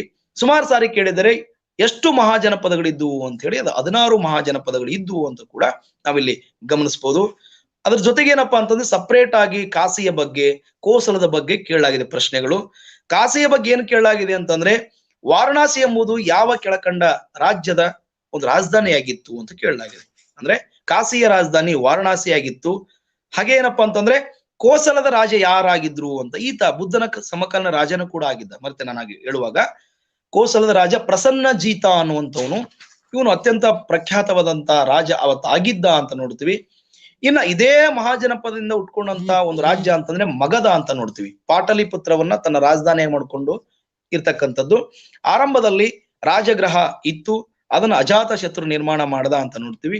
ಇಲ್ಲಿ ಅರ್ಯಂಕ ವಂಶ, ಶಿಶುನಾಗ ವಂಶ, ನಂದ ವಂಶ ಅನ್ನುವಂಥವು ಈ ಒಂದು ಗಣರಾಜ್ಯಗಳಿಂದನೇ ಮುಂದುವರೆದ ಭಾಗವಾಗಿ ಎಲ್ಲಾ ಗಣರಾಜ್ಯಗಳನ್ನ, ಜನಪದಗಳನ್ನ ತಿಂದು ಹಾಕಿ ಉಟ್ಕೊಂಡು ಅನ್ನೋದು ಕೂಡ ಗಮನಿಸಬಹುದು. ಜೊತೆಗೆ ಈ ಒಂದು ಗಣರಾಜ್ಯದ ಮುಂದುವರೆದ ಭಾಗವಾಗಿ ಉಟ್ಕೊಂಡಂತ ಈ ರಾಜ ಮನೆತನದಲ್ಲಿ ಕೊನೆಯದಾಗಿದ್ದಂಥದ್ದು ನಂದ ಮನೆತನ ಅಂತ ನೋಡ್ತೀವಿ. ಇದು ಪದ್ಮನಂದನಿಂದ ಆರಂಭವಾದಂತ ಒಂದು ಮನೆತನ. ಒಟ್ಟು 9 ಜನ ನವನಂದರು ಅಂತ ಕರಿತೀವಿ ನಾವು. 9 ಜನ ನಂದರಿದ್ರು. ಕೊನೆಯ ನಂದನನ್ನ ಕೊಂದು ಹಾಕಿಯೇ ಮೌರ್ಯ ಸಾಮ್ರಾಜ್ಯ ಉಟ್ಕೊಂತು ಅಂತ ನೋಡ್ತೀವಿ. ಈ ಮೌರ್ಯ ಸಾಮ್ರಾಜ್ಯ ಮತ್ತು ಮಹಾಜನಪದಗಳ ಮಧ್ಯದ ಒಂದು ಅವಧಿಯ ಸಂದರ್ಭದಲ್ಲಿ ಮತ್ತೊಂದು ಬೆಳವಣಿಗೆ ಭಾರತದಲ್ಲಿ ಘಟಿಸ್ತದ. ಅದು ಯಾವುದಪ್ಪ ಅಂತಂದ್ರೆ ಪರ್ಷಿಯನ್ ಮತ್ತು ಗ್ರೀಕರ ದಾಳಿ ಅಂತ ನೋಡ್ತೀವಿ ನಾವು. ಪರ್ಷಿಯನ್ ಮತ್ತು ಗ್ರೀಕರ ದಾಳಿ. ಭಾರತದ ಮೇಲೆ ಮೊಟ್ಟ ಮೊದಲ ಬಾರಿಗೆ ದಾಳಿ ಮಾಡಿದಂತ ಪರ್ಷಿಯನ್ ಯಾರಂದ್ರೆ ಡೇರಿಯಸ್ ಅಂತ ನೋಡ್ತೀವಿ. ಇಲ್ಲಿ ಪ್ರಶ್ನೆಗಳು ಡೇರಿಯಸ್ಗಿಂತ ನಮಗೆ ಅತಿ ಹೆಚ್ಚು ಕೇಳಿದ್ದೆ ಯಾರ ಮೇಲೆಪ್ಪ ಅಂದ್ರೆ ಅಲೆಕ್ಸಾಂಡರ್ ಮೇಲೆ ಅಂತ. ಗ್ರೀಕ್ ದೊರೆಯಾದಂತ ಅಲೆಕ್ಸಾಂಡರ್ ಮೇಲೆ ಪ್ರಶ್ನೆಗಳು ಕೇಳಲಾಗಿದೆ. ಇಲ್ಲಿ ಮುಖ್ಯವಾಗಿ ಏನ್ ಪ್ರಶ್ನೆ ಬಂದಿದೆ ಅಂತಂದ್ರೆ, ಅಲೆಕ್ಸಾಂಡರ್ ಭಾರತದ ಮೇಲೆ ದಾಳಿ ಮಾಡುವ ಸಂದರ್ಭದಲ್ಲಿ ಯಾವ ರಾಜಮನೆತನ ಇತ್ತು ಅಂತ ಕೇಳಲಾಗಿದೆ. ಅಲೆಕ್ಸಾಂಡರ್ ಭಾರತದ ಮೇಲೆ ದಾಳಿ ಮಾಡುವ ಸಂದರ್ಭದಲ್ಲಿ ಇದ್ದಂತ ರಾಜಮನೆತನ ಅದು ನಂದ ರಾಜಮನೆತನ ಅಂತ. ದೊಡ್ಡದಾಗಿ ಇಡೀ ಭಾರತವನ್ನ ಒಂದು ಕ್ಯಾಪ್ಚರ್ ಮಾಡ್ಕೊಂಡಿದ್ದಂತ ಮನೆತನ ನಂದ ರಾಜ ಮನೆತನ ಅಂತ ನೋಡ್ತೀವಿ. ಹಾಗೆ ಅಲೆಕ್ಸಾಂಡರ್ ಕ್ರಿಸ್ತಪೂರ್ವ 326 ಸಂದರ್ಭದಲ್ಲಿ ಭಾರತಕ್ಕೆ ದಾಳಿಗೆ ಬರ್ತಾನೆ. ಅವನು ಮಾಡಿದಂತ ದಾಳಿಯಲ್ಲಿ ಮೊಟ್ಟ ಮೊದಲ ಬಾರಿಗೆ ಅಸಾಕರು ಅಥವಾ ಅಸಾಕಿಯನ್ನರು ಅನ್ನುವಂತ ಒಂದು ಬುಡಕಟ್ಟು ರಾಜ್ಯದ ಮೇಲೆ ದಾಳಿ ಮಾಡಿ ಅಲ್ಲಿಂದ ಭಾರತಕ್ಕೆ ತನ್ನ ದಾಳಿಯನ್ನು ಆರಂಭ ಮಾಡಿ, ನಂತರ ತಕ್ಷಶಿಲೆಯ ರಾಜನಾದಂತ ಅಂಬಿಯ ಒಂದು ಆಹ್ವಾನದ ಮೇರೆಗೆ ಪೋರಸ್ತನ ಮೇಲೆ ದಾಳಿ ಮಾಡೋದಕ್ಕೆ ಬರ್ತಾನ. ಆ ಪೋರಸ್ತ ಏನ್ ಮಾಡದಪ್ಪ ಅಂತಂದ್ರೆ ಈತನ ವಿರುದ್ಧ ತಿರುಗಿ ಬಿದ್ದಾಗ ನಡೆದಂತ ಕದನ ಅಡೆಸ್ಪಸ್ ಕದನ ಅಥವಾ ಜೀಲಂ ನದಿಯ ಕದನ ಅಥವಾ ಜೀಲಂ ಕೊಳ್ಳದ ಕದನ ಅಂತೀವಿ. ಈ ಕ್ರಿಸ್ತಪೂರ್ವ 323 ಅನ್ನುವಂಥದ್ದು ಭಾರತಕ್ಕೆ ಒಂದು ಉತ್ತಮವಾದಂತ ಕಾಲಮಾನ ಇತಿಹಾಸ ಬರೆಯೋದಕ್ಕೆ. ಅದಕ್ಕಿಂತ ಮುಂಚೆ ನಮಗೆ ಎಲ್ಲೂ ಕಾಲಮಾನಗಳು ಸಿಗೋದಿಲ್ಲ, ಹಾಗಾಗಿ ಸುಮಾರು ಅಂತಾನೆ ಹೇಳ್ತೀವಿ. ನಡೆದಂತ ಕದನದಲ್ಲಿ ಅಲೆಕ್ಸಾಂಡರ್ ಏನಪ್ಪಾ ಅಂದ್ರೆ ಗೆಲುವನ್ನ ಸಾಧಿಸ್ತಾನೆ. ಕೊನೆಗೆ ಇಬ್ರು ಒಂದಾಗಿ ಮತ್ತೆ ಭಾರತವನ್ನು ಗೆಲ್ಲಬೇಕು ಅಂತ ಹೋದಾಗ ಅಲ್ಲಿರ್ತಕ್ಕಂಥ ಸೈನಿಕರು ಅದಕ್ಕೆ ಒಪ್ಪದೆ ಅಲೆಕ್ಸಾಂಡರ್ ವಾಪಸ್ ಹೋಗುವಂತ ಸಂದರ್ಭ ಬಂದು ಬೆಬಲೋನಿಯಾದಲ್ಲಿ ಆತ ಸಾವನ್ನಪ್ತಾನೆ. ಫಿಲಿಪ್ಪನನ್ನ ಭಾರತದ ಪ್ರತಿನಿಧಿಯಾಗಿ ನಿಲ್ಲಿಸಿ ಹೋಗಿರ್ತಾನೆ, ಅದು ಕೂಡ ನಾವಿಲ್ಲಿ ನೋಡಬಹುದು. ಹಾಗಾಗಿ ಅಲೆಕ್ಸಾಂಡರ್ನ ಬಗ್ಗೆ ಕೇಳುವಾಗ ಆತನ ಸಾವು ಯಾವಾಗಾಯ್ತು ಅಂತ ಕೇಳ್ತಾರೆ. ಕ್ರಿಸ್ತಪೂರ್ವ 323 ಸಂದರ್ಭದಲ್ಲಿ ಅಥವಾ ಬೆಬುಲೋನಿಯಲ್ಲಿ ಸಾವನ್ನ ಕಂಡ ಅಂತ ನೋಡ್ತೀವಿ. ಹಾಗೆ ಇನ್ನೊಂದು ಪ್ರಶ್ನೆ ಏನಂತಂದ್ರೆ ಗ್ರೀಕ್ನ ಚೌಕಪಾಲ್ ಎಂಬ ಸ್ಥಳ ಎಲ್ಲಿದೆ ಅಂತ ಕೇಳಲಾಗಿದೆ. ಗ್ರೀಕ್ನ ಚೌಕಪಾಲ್ ಅನ್ನುವಂಥ ಸ್ಥಳ ಅದು ಯಾವ್ದಪ್ಪ ಅಂದ್ರೆ ಅಲೆಕ್ಸಾಂಡರ್ ಬಂದಾಗ ಆ ಸ್ಥಳವನ್ನು ನಿರ್ಮಾಣ ಮಾಡಿದ್ದ. ಎಲ್ಲಪ್ಪ ಅಂದ್ರೆ ಚಿನಾಬ್ ನದಿಯ ದಡದ ಮೇಲೆ ಅಂತ. ಚಿನಾಬ್ ನದಿಯ ದಡದ ಮೇಲೆ ಈ ಒಂದು ಸ್ಥಳವನ್ನ ನಿರ್ಮಾಣ ಮಾಡ್ಲಾಗ್ತದ. ಅದಾದ ನಂತರ ಗ್ರೀಕರ ನಂತರ ಮುಂದುವರೆದ ಭಾಗವಾಗಿ ಹಲವಾರು ಜನ ಭಾರತದಲ್ಲಿ ಬ್ಯಾಕ್ಟೀರಿಯನ್ನರು, ಪಾರ್ಥಿಯನ್ನರು ಸುಮಾರು ಜನ ದಾಳಿ ಮಾಡ್ತಾರ. ಇಲ್ಲಿ ಪಾರ್ಥಿಯನ್ನರ ಬಗ್ಗೆ ಒಂದು ಪ್ರಶ್ನೆಯನ್ನ ನಾವು ಗಮನಿಸಲೇಬೇಕು. ಏನ್ ಪ್ರಶ್ನೆ ಪಾರ್ಥಿಯನ್ನರ ಬಗ್ಗೆ ಅಂತಂದ್ರೆ, ಪಾರ್ಥಿಯನ್ನರ ರಾಜನಾದಂತ ಗೊಂಡೋಫರ್ನಿಸ್ ಅಂತ ಹೇಳಿ, ಗೊಂಡೋಫರ್ನಿಸ್ ಇವನ್ ಬಗ್ಗೆ ಕೇಳಲಾಗಿದೆ. ಇವನ್ ಬಗ್ಗೆ ಏನ್ ಕೇಳಲಾಗಿದೆ ಅಂತಂದ್ರೆ ಕ್ರಿಸ್ತಶಕ ಸಂದರ್ಭದಲ್ಲಿ ಭಾರತದಲ್ಲಿ ಇದ್ದಂತ ಒಬ್ಬ ಪಾರ್ಥಿಯನ್ ರಾಜ. ಇವನ ಕಾಲದಲ್ಲಿ ಮೊಟ್ಟ ಮೊದಲ ಬಾರಿಗೆ ಕ್ರೈಸ್ತ ಧರ್ಮವನ್ನ ಪ್ರಚಾರ ಮಾಡಕಂತ ಹೇಳಿ ಈ ದೇಶಕ್ಕೆ ಒಬ್ಬ ಮಿಷನರಿಯನ್ನು ಬರ್ತಾನೆ. ಅದು ಸುಮಾರು ಸಾರಿ ಎಷ್ಟೋ ಜನಕ್ಕೆ ಗೊತ್ತಿರೋದಿಲ್ಲ. ಯಾರಪ್ಪ ಅಂದ್ರೆ ಸಂತ ಥಾಮಸ್ ಅಂತ ಹೇಳಿ. ಕ್ರಿಸ್ತಶಕ 19ರ ಒಂದು ಕಾಲಘಟ್ಟದಲ್ಲಿ ಭಾರತಕ್ಕೆ ಬರ್ತಕ್ಕಂಥ ಮೊಟ್ಟ ಮೊದಲ ಒಬ್ಬ ಧರ್ಮ ಪ್ರಚಾರಕ ಸಂತ ಥಾಮಸ್ ಅನ್ನುವಂಥವನು ಯಾರ ಕಾಲಘಟ್ಟದಲ್ಲಿ ಬಂದಿದ್ದ ಅಂತ ಕೇಳಲಾಗಿದೆ. ಅದು ಯಾರ ಕಾಲಘಟ್ಟಪ್ಪ ಅಂದ್ರೆ ಗೊಂಡೋಫರ್ನಿಸ್ ಅನ್ನುವಂತ ಪಾರ್ಥಿಯನ್ ರಾಜನ ಕಾಲಘಟ್ಟ ಅಂತ ಕೂಡ ನಾವಿಲ್ಲಿ ಗಮನಿಸಬಹುದು. ಇದು ಮುಖ್ಯವಾಗಿ ಏನಪ್ಪಾ ಅಂತಂದ್ರೆ ಈ ಒಂದು ಗ್ರೀಕ್, ಪರ್ಷಿಯನ್, ಪಾರ್ಥಿಯನ್ ದಾಳಿಗೆ ಸಂಬಂಧಿಸಿದಂತ ವಿಷಯ. ಆದ್ರೆ ನೆಕ್ಸ್ಟ್ ಮುಂದುವರೆದ ಏನಪ್ಪಾ ಅಂತಂದ್ರೆ ಕ್ರಿಸ್ತಪೂರ್ವ 324ರ ಸಂದರ್ಭದಲ್ಲಿ ನಡೆದಂತ ಪ್ರಮುಖವಂತ ಘಟನೆ ಏನಪ್ಪಾ ಅಂದ್ರೆ ಮೌರ್ಯ ಸಾಮ್ರಾಜ್ಯದ ಹುಟ್ಟಿಗೆ ಕಾರಣವಾದಂತ ಹಲವಾರು ಅಂಶಗಳನ್ನ ಗಮನಿಸಬೇಕಾಗ್ತದ. ಮೌರ್ಯ ಸಾಮ್ರಾಜ್ಯ ಅಧಿಕಾರಕ್ಕೆ ಬರೋಕ್ಕಿಂತ ಮುಂಚೆ ನಂದರು ಅನ್ನುವಂತ ಒಂದು ವಂಶ ಇತ್ತು ಅಂತ ನೋಡ್ತೀವಿ. ಆ ನಂದ ವಂಶವನ್ನ ಕೌಟಿಲ್ಯನ ಸಹಾಯದಿಂದ ಸಂಪೂರ್ಣವಾಗಿ ನಾಶಗೊಳಿಸಿ ಹೊಸ ಒಂದು ಸಾಮ್ರಾಜ್ಯ ಕಟ್ಟಿದ್ದಷ್ಟೇ ಅಲ್ಲ, ರಾಷ್ಟ್ರೀಯ ದೊರೆ, ಇಡೀ ಭಾರತವನ್ನ ಏಕಚಕ್ರಾಧಿಪತ್ಯದ ಅಡಿಯಲ್ಲಿ ತಂದಂತ ದೊರೆ, ಸಾಮ್ರಾಟ ಅನ್ನುವಂತ ಬಿರುದಿಗೆ, ಚಕ್ರವರ್ತಿ ಅನ್ನುವಂತ ಬಿರುದಿಗೆ ಒಬ್ಬ ರಾಜ ಪಾತ್ರನಾಗ್ತಾನೆ. ಆತನೇ ಯಾರಪ್ಪ ಅಂತಂದ್ರೆ ಚಂದ್ರಗುಪ್ತ ಮೌರ್ಯ ಅಂತ ನೋಡ್ತೀವಿ. ಹಾಗಾಗಿ ಮೌರ್ಯ ಸಾಮ್ರಾಜ್ಯದ ಬಗ್ಗೆ ಕೂಡ ಹಲವಾರು ಪ್ರಶ್ನೆಗಳನ್ನ ಕೇಳಲಾಗಿದೆ. ಅಲ್ಲಿ ಯಾವುದಕ್ಕೆ ಮಾಡಲಾಗಿದೆ ಅಂತಂದ್ರೆ ಬಹಳ ಸಾರಿ ಶಾಸನಗಳ ಬಗ್ಗೆ, ಹಾಗೆ ಮೌರ್ಯ ಸಾಮ್ರಾಜ್ಯದಲ್ಲಿದ್ದಂತ ವಿದೇಶಿಯ ಸಾಹಿತ್ಯ, ಅದರಲ್ಲೂ ವಿದೇಶಿಯ ಸಾಹಿತ್ಯ ಅಂತ ಬಂದಾಗ ಈ ಮೆಗಸ್ತಿ ಬಗ್ಗೆ ಕೇಳಲಾಗಿದೆ. ಮೆಗಸ್ತಾನಿಸನ ಇಂಡಿಕಾದಲ್ಲಿ ಗುಲಾಮ್, ಹಾಗೆ ಮೆಗಸ್ತಾನಿಸನ ಇಂಡಿಕಾದಲ್ಲಿ ಭಾರತೀಯ ಸಮಾಜದಲ್ಲಿ ಎಷ್ಟು ವರ್ಗಗಳಿದ್ವು ಅನ್ನೋದ್ರ ಬಗ್ಗೆ ಕೇಳಲಾಗಿದೆ. ಸುಮಾರು 7 ವರ್ಗಗಳ ಬಗ್ಗೆ ಆತೇನು ಮಾಹಿತಿ ಕೊಡ್ತಲ್ಲ ಅದನ್ನು ಕೇಳಲಾಗಿದೆ. ಜೊತೆಗೇನಪ್ಪಾ ಅಂತಂದ್ರೆ ಅದೇ ಕಾಲಘಟ್ಟದಲ್ಲಿ ಬರೆದಂತ ಕೌಟಿಲ್ಯನ ಅರ್ಥಶಾಸ್ತ್ರದ ಬಗ್ಗೆ ಕೇಳಲಾಗಿದೆ. ಹಾಗೆ ಅದ್ರ ಜೊತೆಗೆ ಈ ಒಂದು ಮೌರ್ಯ ಸಾಮ್ರಾಜ್ಯದ ಉದಯಕ್ಕೆ ಸಂಬಂಧಿಸಿದಂತ ಪುರಾಣಗಳ ಬಗ್ಗೆ, ವಿಷ್ಣು ಪುರಾಣದ ಬಗ್ಗೆ, ಹಾಗೆ ವಿಶಾಖ ದತ್ತನ ಮುದ್ರಾ ರಾಕ್ಷಸದ ಬಗ್ಗೆ ಕೂಡ ಈ ಒಂದು ಮೌರ್ಯ ಸಾಮ್ರಾಜ್ಯ ಇಟ್ಕೊಂಡು ಪ್ರಶ್ನೆಗಳನ್ನ ಕೇಳಲಾಗಿದೆ. ಅದ್ರ ಜೊತೆಗೆ ನಾವು ಮೌರ್ಯ ಸಾಮ್ರಾಜ್ಯದಲ್ಲಿ ಅಧ್ಯಯನ ಮಾಡಬೇಕಾದಂತ ಅತಿ ಪ್ರಮುಖ ಅಂಶಗಳಂತಂದ್ರೆ ಶಾಸನಗಳಂತ ನೋಡ್ತೀವಿ. ಯಾಕೆ ಅಂತಂದ್ರೆ ಮೊಟ್ಟ ಮೊದಲ ಬಾರಿಗೆ ಪರ್ಷಿಯನ್ ಮಾದರಿಯಲ್ಲಿ ರಾಜಾಜ್ಞೆಗಳನ್ನ ಹೊರಡಿಸುವುದಕ್ಕೆ, ಧಾರ್ಮಿಕ ವಿಚಾರಗಳನ್ನ ಜನಗಳಿಗೆ ತಿಳಿಸುವುದಕ್ಕೆ ಇಲ್ಲಿ ಅಶೋಕ ಶಾಸನಗಳನ್ನ ಹೊರಡಿಸ್ತಾನೆ. ಮುಖ್ಯವಾಗಿ ಆತನ ಕಾಲದಲ್ಲಿ ಶಾಸನಗಳು ಪಾಳಿ ಭಾಷೆಯಲ್ಲಿ, ಪ್ರಾಕೃತ ಭಾಷೆಯಲ್ಲಿ, ಬ್ರಾಹ್ಮಿನಿ, ಖರೋಷ್ಠಿ, ಅರಾಮಿಕ್ ಲಿಪಿಗಳಲ್ಲಿ ಆತ ಶಾಸನಗಳನ್ನ ಹೊರಡಿಸಿದ್ದ ಅಂತ ನೋಡ್ತೀವಿ. ವಾಯುವ್ಯ ಭಾಗದಲ್ಲಿ ಖರೋಷ್ಠಿ ಲಿಪಿಯಲ್ಲಿ, ದಕ್ಷಿಣ ಭಾರತದಲ್ಲಿ ಬ್ರಾಹ್ಮಿಣಿ ಲಿಪಿಯಲ್ಲಿ ಅಥವಾ ಶಾಸನಗಳನ್ನ ಹೊರಡಿಸಿ ಸುಮಾರು ಸಾರಿ ಕೇಳಿದೆ. ಅಶೋಕ ವಾಯುವ್ಯ ಭಾಗದಲ್ಲಿ ಯಾವ ಒಂದು ಭಾಷೆ ಮತ್ತು ಲಿಪಿಯಲ್ಲಿ ಶಾಸನಗಳನ್ನ ಹೊರಡಿಸಿದ್ದ ಅಂತ ಕೇಳಲಾಗಿದೆ. ಅದು ಖರೋಷ್ಠಿ ಲಿಪಿ ಅಂತ ನಾವು ನೋಡ್ತೀವಿ. ಹಾಗೆ ಏನಪ್ಪಾ ಅಂತಂದ್ರೆ ಮುಖ್ಯವಾಗಿ ಈ ಭಾಗದಲ್ಲಿ ಆತ ಅರಾಮಿಕ್ ಅನ್ನುವಂತ ಭಾಷೆಯನ್ನು ಕೂಡ ಬಳಸಿದ್ದನ್ನ ಗಮನಿಸ್ತೀವಿ. ಅಶೋಕನ ಶಾಸನದಲ್ಲಿ ಹಲವಾರು ಶಾಸನಗಳು ಪ್ರಮುಖವಾಗ್ತವೆ. ಮುಖ್ಯವಾಗಿ 1915 ಸಂದರ್ಭದಲ್ಲಿ ಸಂಶೋಧನೆ ಮಾಡಲ್ಪಟ್ಟಂತ ಮಸ್ಕೀಯ ಶಾಸನ ಜೊತೆಗೆ ಈ ಶಾಸನಗಳ ಅಧ್ಯಯನವನ್ನು ಆರಂಭಿಸಿದಂತ ಜೇಮ್ಸ್ ಪ್ರಿನ್ಸೆಪ್ ಬಗ್ಗೆ ಮತ್ತೆ ಮತ್ತೆ ಪ್ರಶ್ನೆ ಕೇಳಲಾಗಿದೆ. ಅದು ಆಧಾರಗಳನ್ನ ಹೇಳುವಾಗ ನಾನು ಹೇಳಿದ್ದೆ. ಹಾಗೆ ಕರ್ನಾಟಕದಲ್ಲಿ ದೊರೆತಂತ ಅಶೋಕನ ಮೊಟ್ಟ ಮೊದಲ ಶಾಸನ ಯಾವುದು ಅಂತಂದ್ರೆ ಅದು ಬ್ರಹ್ಮಗಿರಿ ಶಾಸನ. 1892 ಸಂದರ್ಭದಲ್ಲಿ ಅದನ್ನ BL ರೈಸ್ ಅವರು ಸಂಶೋಧನೆ ಮಾಡ್ತಾರೆ, ಚಿತ್ರದುರ್ಗ ಜಿಲ್ಲೆಯಲ್ಲಿ ಅನ್ನೋದು ಕೂಡ ನಮ್ಮ ಗಮನಕ್ಕೆ ಇರ್ಲಿ. ಅದರಲ್ಲಿ ಬರ್ತಕ್ಕಂಥ ಪ್ರಮುಖವಾದ ಶಬ್ದ ಇಶಿಲ ಅನ್ನುವಂತ ಅಂದ್ರೆ ಕೋಟೆ ಅನ್ನುವಂತ ಅರ್ಥ ಕೊಡುವಂತ ಶಬ್ದ, ಕನ್ನಡದ ಶಬ್ದದ ಬಗ್ಗೆ ಮಾಹಿತಿ ಇದೆ. ಅದ್ರ ಜೊತೆಗೆ ಅಶೋಕನ ಶಾಸನಗಳಲ್ಲಿ ಕೇಳಿದಂತ ಪ್ರಶ್ನೆಗಳು ಏನಪ್ಪಾ ಅಂತಂದ್ರೆ, ಆಂಧ್ರ ಪ್ರದೇಶದ ಯರ್ರಾಗುಡಿ ಅನ್ನುವಂತ ಒಂದು ಪ್ರದೇಶದಲ್ಲಿ ಶಾಸನ ಬರ್ತದ. ಆ ಶಾಸನ ಹೇಗಿದೆಯಪ್ಪ ಅಂತಂದ್ರೆ ಬ್ರಾಹ್ಮಿಣಿ ಲಿಪಿಯಲ್ಲಿ ಇದ್ರೂ ಕೂಡ ಎಡದಿಂದ ಬಲಕ್ಕೆ ಬಲದಿಂದ ಎಡಕ್ಕೆ ಬರೆಯಲ್ಪಟ್ಟಂತ ಏಕೈಕ ಶಾಸನ ಅಂತ ಅದನ್ನ ನಾವು ಗುರುತಿಸ್ತೀವಿ. ಅದ್ರ ಬಗ್ಗೆ ಕೂಡ ಪ್ರಶ್ನೆಗಳನ್ನ ನಾವಿಲ್ಲಿ ಗಮನಿಸಬಹುದು. ಹಾಗೆ ಮುಖ್ಯವಾಗಿ ಇಲ್ಲೊಂದಿಷ್ಟು ಶಾಸನಗಳ ಒಂದು ಹಿನ್ನೆಲೆ ತಿಳ್ಕೊಂಡಿರ್ಬೇಕು.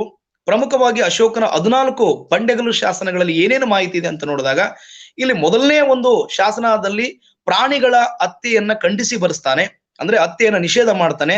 ಬೌದ್ಧ ಧರ್ಮವನ್ನ ಅಡಾಪ್ಟ್ ಮಾಡ್ಕೊಂಡ ನಂತರ ಅಂದ್ರೆ ಕ್ರಿಸ್ತಪೂರ್ವ 261 ಸಂದರ್ಭದಲ್ಲಿ ಕಳಿಂಗದಲ್ಲಿ ನಡೆದಂತ ಅತಿ ಘೋರ ಕದನದ ಸಂದರ್ಭದಲ್ಲಿ 1 ಲಕ್ಷ ಜನ ಸಾವಿಗೀಡಾಗ್ತಾರೆ, 1.5 ಲಕ್ಷ ಜನ ಬಂಧನಕ್ಕೊಳಗಾಗ್ತಾರೆ. ಆ ಸಂದರ್ಭದಲ್ಲಿ ಆತ ಉಪಗುಪ್ತ ಅನ್ನುವಂತ ವ್ಯಕ್ತಿಯಿಂದ, ಬಾಲ ನಿಗ್ರೋಧನ ಅನ್ನುವಂಥ ವ್ಯಕ್ತಿಯಿಂದ ಬೌದ್ಧ ಧರ್ಮವನ್ನು ಸ್ವೀಕಾರ ಮಾಡಿದ ನಂತರ ಆತ ಈ ಒಂದು ಶಾಸನಗಳ ಮೂಲಕ ಜನರಲ್ಲಿ ಧಾರ್ಮಿಕ ಜಾಗೃತಿಯನ್ನು ತರುವುದಕ್ಕೆ ಬಯಸ್ತಾನೆ. ಹಾಗಾಗಿ ಸುಮಾರು ಸಾರಿ ಏನ್ ಕೇಳಿದಾರೆ ಅಂತಂದ್ರೆ ಅಶೋಕನ ಇಂತಹ ಒಂದು ಶಾಸನದಲ್ಲಿ ಏನು ಮಾಹಿತಿ ಇದೆ ಎನ್ನುವಂತ ಪ್ರಶ್ನೆಗಳು ಬಂದಿದೆ. ಉದಾಹರಣೆಗೆ 2ನೇ ಶಾಸನದಲ್ಲಿ ಏನು ಮಾಹಿತಿ ಇದೆ, 3ನೇ ಶಾಸನದಲ್ಲಿ ಏನು ಮಾಹಿತಿ ಇದೆ, 13ನೇ ಶಾಸನದಲ್ಲಿ ಏನು ಮಾಹಿತಿ ಇದೆ ಅಂತ ಕೇಳಲಾಗಿದೆ. ಹಾಗಾಗಿ ಆ ಶಾಸನಗಳಲ್ಲಿ ಏನೇನು ಮಾಹಿತಿ ಇದೆ ಅನ್ನೋದನ್ನು ಸ್ವಲ್ಪ ನೋಡೋಣ. 1ನೇ ಶಾಸನದಲ್ಲಿ ಪ್ರಾಣಿ ಹತ್ಯೆಯನ್ನ ನಿಷೇಧ ಮಾಡುವಂತ ವಿಚಾರವನ್ನ ಹೇಳ್ತಾನೆ. 2ನೇ ಶಾಸನದಲ್ಲಿ ಮುಖ್ಯವಾಗಿ ಆತ ಹೇಳುವಂತ ಮಾಹಿತಿ ಏನಪ್ಪಾ ಅಂದ್ರೆ ದಕ್ಷಿಣ ಭಾರತದ ಚೋಳ, ಪಾಂಡ್ಯ, ಸತ್ತಪುರ ಇವ್ರ ಬಗ್ಗೆ, ಕೇರಳ ಪುತ್ರ ಸಾಮ್ರಾಜ್ಯದ ಬಗ್ಗೆ ಮಾಹಿತಿ ಕೊಡ್ತಾನೆ. ಹಾಗೆ 3ನೇ ಬಂಡೆಗಲ್ಲು ಶಾಸನದಲ್ಲಿ ಬ್ರಾಹ್ಮಣರ ಬಗ್ಗೆ ಔದಾರ್ಯ ನೀತಿಯನ್ನ, ದಾನ ಧರ್ಮಗಳ ನೀಡುವ ಮಾಹಿತಿಯನ್ನು ಕೊಡ್ತಾನೆ. 4ನೇ ಒಂದು ಪ್ರಮುಖ ಬಂಡೆಗಲ್ಲು ಶಾಸನದಲ್ಲಿ ಧರ್ಮಘೋಷ ಅಥವಾ ಮಾನವ ಕುಲಕ್ಕೆ ಆದರ್ಶವಾದಂತ ವಿಚಾರಗಳನ್ನ ಹೇಳುವಂತ ಒಂದು ಕೆಲಸವನ್ನ ಮಾಡ್ತಾನೆ. 5ನೇ ಬಂಡೆಗಲ್ಲು ಶಾಸನದಲ್ಲಿ ಪ್ರತಿಯೊಬ್ಬ ಮನುಷ್ಯನು ಕೂಡ ನನ್ನ ಮಗು ಅಂದ್ರೆ ಪ್ರಜಾ ಹಿತಕಾರಿಯಾದಂತಹ ವಿಚಾರಗಳನ್ನ 5ನೇ ಬಂಡೆಗಲ್ಲು ಶಾಸನದಲ್ಲಿ ಹೇಳಿದ್ರೆ, 6ನೆಯ ಬಂಡೆಗಲ್ಲು ಶಾಸನದಲ್ಲಿ ಆತ ಮಾಡುವಂತದ್ದು ಏನಪ್ಪಾ ಅಂತಂದ್ರೆ ಕಲ್ಯಾಣ ಕಾರ್ಯಗಳ ಬಗ್ಗೆ, ಅಂದ್ರೆ ಅವತ್ತು ಜನರಿಗೆ ಬೇಕಾದಂತ ಆರೋಗ್ಯ, ಅವತ್ತಾದ ಅವ್ರಿಗೆ ಬೇಕಾದಂತ ಮೂಲಭೂತ ಸೌಕರ್ಯಗಳು, ಅವೆಲ್ಲದರ ಬಗ್ಗೆ ಅದರಲ್ಲಿ ಮಾಹಿತಿ ಹೇಳ್ತಾನೆ. ಹಾಗೆ 7ನೇ ಬಂಡೆಗಲ್ಲು ಶಾಸನದಲ್ಲಿ ಆತ ಧಾರ್ಮಿಕ ಸಹಿಷ್ಣುತ ನೀತಿಯ ಬಗ್ಗೆ ಮಾಹಿತಿ ನೀಡ್ತಾನೆ. ಅಂದ್ರೆ ಸರ್ವ ಧರ್ಮಗಳನ್ನು ಕೂಡ ಸಮಾನಾಗಿ ಕಾಣಬೇಕು. ಅವತ್ತು ಬೌದ್ಧ ಧರ್ಮ ಇತ್ತು, ಜೈನ ಧರ್ಮ ಇತ್ತು, ವೈದಿಕ ಧರ್ಮ ಇತ್ತು, ಮತ್ತು ಅದರಲ್ಲಿ ಭಾಗಗಳಿದ್ದು. ಅವೆಲ್ಲವೂ ಕೂಡ ಏನಪ್ಪಾ ಅಂದ್ರೆ ಸರ್ವ ಧರ್ಮಗಳನ್ನ ಸಹಿಷ್ಣುತ ಭಾವದಿಂದ ಕಾಣಬೇಕು ಅನ್ನುವಂತ ವಿಚಾರವನ್ನ ಆತ 7ನೇ ಬಂಡೆಗಲ್ಲು ಶಾಸನದಲ್ಲಿ ಹೇಳಿದ್ರೆ, 8ನೇ ಬಂಡೆಗಲ್ಲು ಶಾಸನದಲ್ಲಿ ಆತ ಬೋಧಗಯದಲ್ಲಿ ಇರ್ತಕ್ಕಂಥ ಬೋಧಿ ಮರದ ಬಗ್ಗೆ ಮಾಹಿತಿಯನ್ನ ಕೊಡ್ತಾನೆ. ಇನ್ನ ಇದರಲ್ಲಿ ನಮಗೆ ಮುಖ್ಯವಾಗಿ 9ನೇ ಬಂಡೆಗಲ್ಲು ಶಾಸನ ನೋಡ್ಬೇಕು. ಇದು ಏನಪ್ಪಾ ಅಂದ್ರೆ ಜನಪ್ರಿಯ ಸಮಾರಂಭಗಳನ್ನ ಖಂಡಿಸ್ತಾನೆ. ಅಂದ್ರೆ ಮದುವೆ ಅಥವಾ ಬೇರೆ ಯಾವುದಾದ್ರೂ ಕಾರಣಗಳನ್ನ ಅದ್ಧೂರಿಯಾಗಿ ಆಚರಣೆ ಮಾಡುವುದನ್ನ ಖಂಡಿಸ್ತಾನೆ, ಸರಳವಾಗಿ ಬದುಕಬೇಕು ಅನ್ನುವಂತ ವಿಚಾರ ಹೇಳ್ತಾನೆ. 10ನೆಯ ಬಂಡೆಗಲ್ಲು ಶಾಸನ ಪ್ರಮುಖವಾಗಿ ಖ್ಯಾತಿ ಮತ್ತು ವೈಭವವನ್ನ, ಅದರ ಬಯಕೆಯನ್ನ ಖಂಡಿಸ್ತಾನೆ. ಯಾವುದೇ ಮನುಷ್ಯ ಆಗ್ಲಿ ಖ್ಯಾತಿ ಕೀರ್ತಿ ಅದ್ರ ಬಗ್ಗೆ ಹೋಗ್ಬಾರ್ದು, ಸರಳವಾಗಿ ಬದುಕಬೇಕು ಅನ್ನೋದ್ರ ಬಗ್ಗೆ. ಹಾಗೆ 11ನೇ ಬಂಡೆಗಲ್ಲು ಶಾಸನ ಧರ್ಮದ ಬಗ್ಗೆ ಹೇಳಿದ್ರೆ, 12ನೆಯ ಬಂಡೆಗಲ್ಲು ಶಾಸನ ತಿರ್ಗಾ ಧಾರ್ಮಿಕ ಪಂಗಡಗಳ ಒಂದು ಸಾಂಪ್ರದಾಯಿಕ ಸಹಿಷ್ಣುತ ಭಾವವನ್ನ ಹೇಳ್ತದ. 13ನೇ ಬಂಡೆಗಲ್ಲು ಶಾಸನ ನಮ್ಮೆಲ್ಲರಿಗೂ ಗೊತ್ತಿರುವ ಹಾಗೆ ಕಳಿಂಗದ ಅಶೋಕನ ಒಂದು ಜಯದ ಬಗ್ಗೆ, ಅದ್ರ ಜೊತೆಗೆ ಇನ್ನೂ ಕೇಳಬಹುದು ಏನಂತಂದ್ರೆ ವಿದೇಶಿಯರಾದಂತ ಅಂಟಿಯೋಕಸ್, ಟಾಲಮಿ, ಅಂಟಿಗೋನಸ್ ಬಗ್ಗೆ ಯಾವ ಬಂಡೆಗಲ್ಲು ಶಾಸನದಲ್ಲಿ ಕೇಳಲಾಗಿದೆ ಅಂತ ಪ್ರಶ್ನೆ ಬರ್ಬೋದು. ಅದು 13ನೇ ಬಂಡೆಗಲ್ಲು ಶಾಸನ. ನಮ್ಗೇನಿದೆ ಅಂದ್ರೆ 13ನೇ ಬಂಡೆಗಲ್ಲು ಶಾಸನ ಅಂದ ತಕ್ಷಣ ನಮ್ಮ ತಲೆಯಲ್ಲಿ ಇರೋದೇನಪ್ಪ ಅಂದ್ರೆ ಕೇವಲ ಕಳಿಂಗದ ಯುದ್ಧದ ಬಗ್ಗೆ ಮಾಹಿತಿ ಅಷ್ಟ ಅಂತ ನಾವು ಅನ್ಕೊಂಡಿದೀವಿ. ಇಲ್ಲ, ಅದ್ರ ಜೊತೆಗೆ ಯಾರ್ಯಾರ ಬಗ್ಗೆ ಮಾಹಿತಿಯನ್ನ ಆತ ಕೊಡ್ತಾನಂತಂದ್ರೆ ಗ್ರೀಕ್ ರಾಜರಾದಂತ ಅಂಟಿಯೋಕಸ್, ಟಾಲಮಿ, ಅಂಟಿಗೋನಸ್, ಮೆಗಾಸ್, ಅಲೆಕ್ಸಾಂಡರ್ ಮತ್ತು ಚೋಳರು, ಪಾಂಡ್ಯರು ದಕ್ಷಿಣ ಭಾರತದಲ್ಲಿ ಇರತಕ್ಕಂತ ಆಂಧ್ರರು, ಇವರೆಲ್ಲರ ಬಗ್ಗೆ ಮಾಹಿತಿಯನ್ನು ಕೂಡ 13ನೇ ಬಂಡೆಗಲ್ಲು ಶಾಸನದಲ್ಲಿ ನಾವು ಗಮನಿಸ್ತೀವಿ. ಇನ್ನ ಕೊನೆಯದಾದಂತ 14ನೇ ಪ್ರಮುಖ ಬಂಡೆಗಲ್ಲು ಶಾಸನದಲ್ಲಿ ಹೇಳ್ತಾನೆ, ದೇಶದ ವಿವಿಧ ಭಾಗದಲ್ಲಿ ಶಾಸನಗಳ ಕೆತ್ತಿಸಿದ ವಿವರ. ಅಂದ್ರೆ ಟೋಟಲ್ ಆಗಿ ಎಷ್ಟು ಶಾಸನಗಳನ್ನ ಕೆತ್ತಿಸಿದ್ದಾನೆ ಅನ್ನುವಂಥ ವಿವರ 14ನೇ ಬಂಡೆಗಲ್ಲು ಶಾಸನದಲ್ಲಿ ಸಿಗ್ತದೆ. ಅಂದ್ರೆ ಇದು ಕಟ್ಟ ಕಡೆಯ ಬಂಡೆಗಲ್ಲು ಶಾಸನ ಅಂತ. ಅಂದ್ರೆ ಎಲ್ಲಾ ರೀತಿಯ ಗೌಣ ಶಾಸನಗಳನ್ನ, ಸ್ತಂಭ ಶಾಸನಗಳನ್ನ, ಬಂಡೆಗಲ್ಲು ಶಾಸನಗಳನ್ನ ಕೆತ್ತಿಸಿದ ಮೇಲೆ ಇದು 54ನೇ ಶಾಸನವಾಗಿ ಅದನ್ನು ಕೆತ್ತಿಸ್ತಾನೆ ಅನ್ನೋದು ಕೂಡ ನಾವಿಲ್ಲಿ ಗಮನಿಸಬಹುದು. ಇದಾದ ನಂತರ ನೇರವಾಗಿ ನೋಡುವಂತದ್ದು ನಾವು ಈ ಸಾಮ್ರಾಜ್ಯವನ್ನ ಸ್ಥಾಪನೆ ಮಾಡಿದಂತ ಚಂದ್ರಗುಪ್ತ ಮೌರ್ಯನ ಬಗ್ಗೆ ಅಧ್ಯಯನ ಮಾಡಬೇಕಾಗ್ತದ. ಮುಖ್ಯವಾಗಿ ಈತ ಸಾಮ್ರಾಜ್ಯವನ್ನ ಯಾವಾಗ ಆರಂಭ ಮಾಡದ ಅಂತಂದ್ರೆ ಕ್ರಿಸ್ತಪೂರ್ವ 321ರ ಸಂದರ್ಭದಲ್ಲಿ ಧನನಂದನನ್ನ ಕೊಂದು ಕೌಟಿಲ್ಯನ ಸಹಾಯದ ಮೂಲಕ ಪಾಟಲಿಪುತ್ರದಲ್ಲಿ ಮೌರ್ಯ ಸಾಮ್ರಾಜ್ಯವನ್ನು ಕಟ್ತಾನೆ. ಈತನ ಮೂಲದ ಬಗ್ಗೆ ಹಲವಾರು ಸಾರಿ ಕೇಳಲಾಗಿದೆ.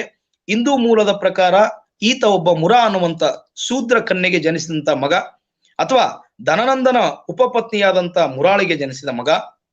ಹಾಗೆ ವಿಶಾಖದತ್ತನ ಮುದ್ರಾ ರಾಕ್ಷಸದಲ್ಲೂ ಕೂಡ ಈತನಿಗೆ ಒಂದು ಶಬ್ದ ಬಳಸಲಾಗ್ತದ, ಸುಮಾರು ಸಾರಿ ಕೇಳಿದ್ರೆ ಋಷಲ ಅಂತ. ಋಷಲ ಅನ್ನುವಂಥ ಶಬ್ದವನ್ನು ಬಳಸಲಾಗ್ತದೆ, ಕುಲಹೀನ ಅಂತ ಆ ಸಂಸ್ಕೃತದಲ್ಲಿ ಬರ್ತಕ್ಕಂಥದ್ದು.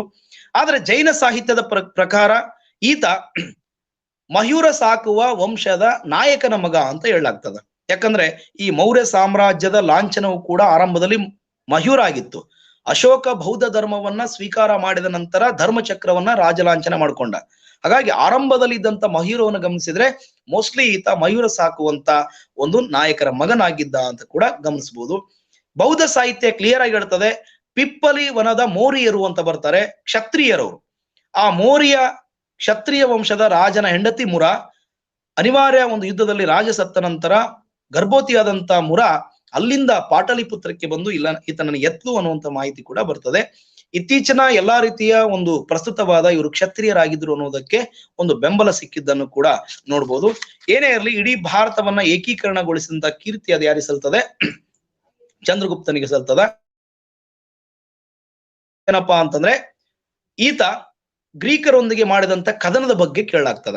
ಕ್ರಿಸ್ತಪೂರ್ವ 305ರಲ್ಲಿ ನಡೆದಂತ ಸೆಲುಕಸ್ನೊಂದಿಗೆ ನಡೆದಂತ ಕದನ ಮತ್ತು ಅದರ ಒಂದು ಜಯದ ಬಗ್ಗೆ ಕೇಳಲಾಗಿದೆ. ಹಾಗೆ ಸೆಲುಕಸ್ ಈತನಿಗೆ ಎಲನ್ ಅನ್ನುವಂತ ಮಗಳನ್ನ ಕೊಟ್ಟು ಮದುವೆ ಮಾಡ್ತಾನೆ. ಈತ 500 ಆನೆಗಳನ್ನ ಗಿಫ್ಟ್ ಕೊಡ್ತಾನೆ. ಅದಾದ ನಂತರ ಇನ್ನೊಂದೇನಪ್ಪಾ ಅಂತಂದ್ರೆ ಚಂದ್ರಗುಪ್ತ ಮೌರ್ಯನಿಗೆ ಈ ಒಂದು ಧನನಂದನನ್ನ ಸೋಲಿಸುವುದಕ್ಕೆ ಸಹಾಯ ಮಾಡಿದ ರಾಜ ಯಾರು ಅಂತ ಕೇಳಲಾಗಿದೆ. ಅದು ಹೆಸರೇನಪ್ಪ ಅಂದ್ರೆ ಪರ್ವತಕ ಅಂತ. ಅದನ್ನ ಎಷ್ಟೋ ಜನ ಪುರುರಾಜ ಅಂತ ಕೂಡ ಕರೀತಾರೆ, ಪೌರವ ಅಂತ ಕೂಡ ಕರೀತಾರೆ. ಪರ್ವತಕ ಅನ್ನುವಂತ ರಾಜ ಈತನಿಗೆ ಸಹಾಯ ಮಾಡದ ಅಂತ. ಜೊತೆಗೆ ಗುಜರಾತದಲ್ಲಿ ಈತನ ಪ್ರಾಂತ್ಯಾಧಿಕಾರಿ ಯಾರಾಗಿದ್ರು ಅಂತ ಕೂಡ ಕೇಳಲಾಗಿದೆ. ಪುಷ್ಯಗುಪ್ತ ಅಂತ ಹೇಳಿ ಆತನ ಹೆಸರು. ಆತ ಸುದರ್ಶನ ತಟಾಕ ಅನ್ನುವಂತ ಒಂದು ಸರೋವರವನ್ನ ಕಟ್ಟಿದಂತ ವಿಷಯವನ್ನು ಕೂಡ ಈತನ ಕಾಲಘಟ್ಟದ ಒಂದು ವಿಚಾರದಲ್ಲಿ ಕೇಳಬಹುದು. ಕೊನೆಗೆ ಈತ ಶ್ರವಣ ಬೆಳಗೊಳಕ್ಕೆ ಬರ್ತಾನೆ. ಅದು ಭದ್ರಬಾಹುವಿನ ನೇತೃತ್ವದಲ್ಲಿ ಜೈನನಾಗಿ ಬದಲಾಗಿ ಅದ್ರ ಮೇಲೂ ಕೂಡ ಕೇಳಲಾಗಿದೆ. ಏನಪ್ಪಾ ಅಂದ್ರೆ ಶ್ರವಣ ಬೆಳಗೊಳದಲ್ಲಿ ಚಂದ್ರಗುಪ್ತನ ನೆನಪನ್ನ ತಿಳಿಸ್ತಕ್ಕಂತ ಸ್ಮಾರಕ ಯಾವುದು ಅಂತಂದ್ರೆ ಅದು ಚಂದ್ರ ಬಸದಿ ಅಂತ ಕೂಡ ನಾವಿಲ್ಲಿ ನೋಡ್ತೀವಿ. ಇದಿಷ್ಟು ಇವ್ರ ಮೇಲೆ. ಇದಾದ ನಂತರ ಬಿಂದುಸಾರನ ಬಗ್ಗೆ ಕಡಿಮೆ ಪ್ರಶ್ನೆಗಳು ಬಂದಿರೋದನ್ನ ಗಮನಿಸಬಹುದು ನಾವು. ಆದ್ರೂ ಕೂಡ ಇಲ್ಲಿ ಬಿಂದುಸಾರನ ಬಗ್ಗೆ ಕೇಳುವಾಗ ಮುಖ್ಯವಾಗಿ ಅಮಿತ್ರ ಗಾಥ ಅಂತೇಳಿ ಯಾರನ್ನ ಕರೀತಾರೆ ಅಂತ ಕೇಳಲಾಗಿದೆ. ಅಮಿತ್ರ ಗಾಥ ಅಂತೇಳಿ. ಹಾಗೆ ಇನ್ನೊಂದು ಪ್ರಶ್ನೆ ಏನಂದ್ರೆ ಮುಖ್ಯವಾಗಿ ಬಿಂದುಸಾರನ ಕಾಲದಲ್ಲಿ ಭಾರತಕ್ಕೆ ನೀಡಿದಂತ ಪ್ರಮುಖ ರಾಯಭಾರಿ ಯಾರು?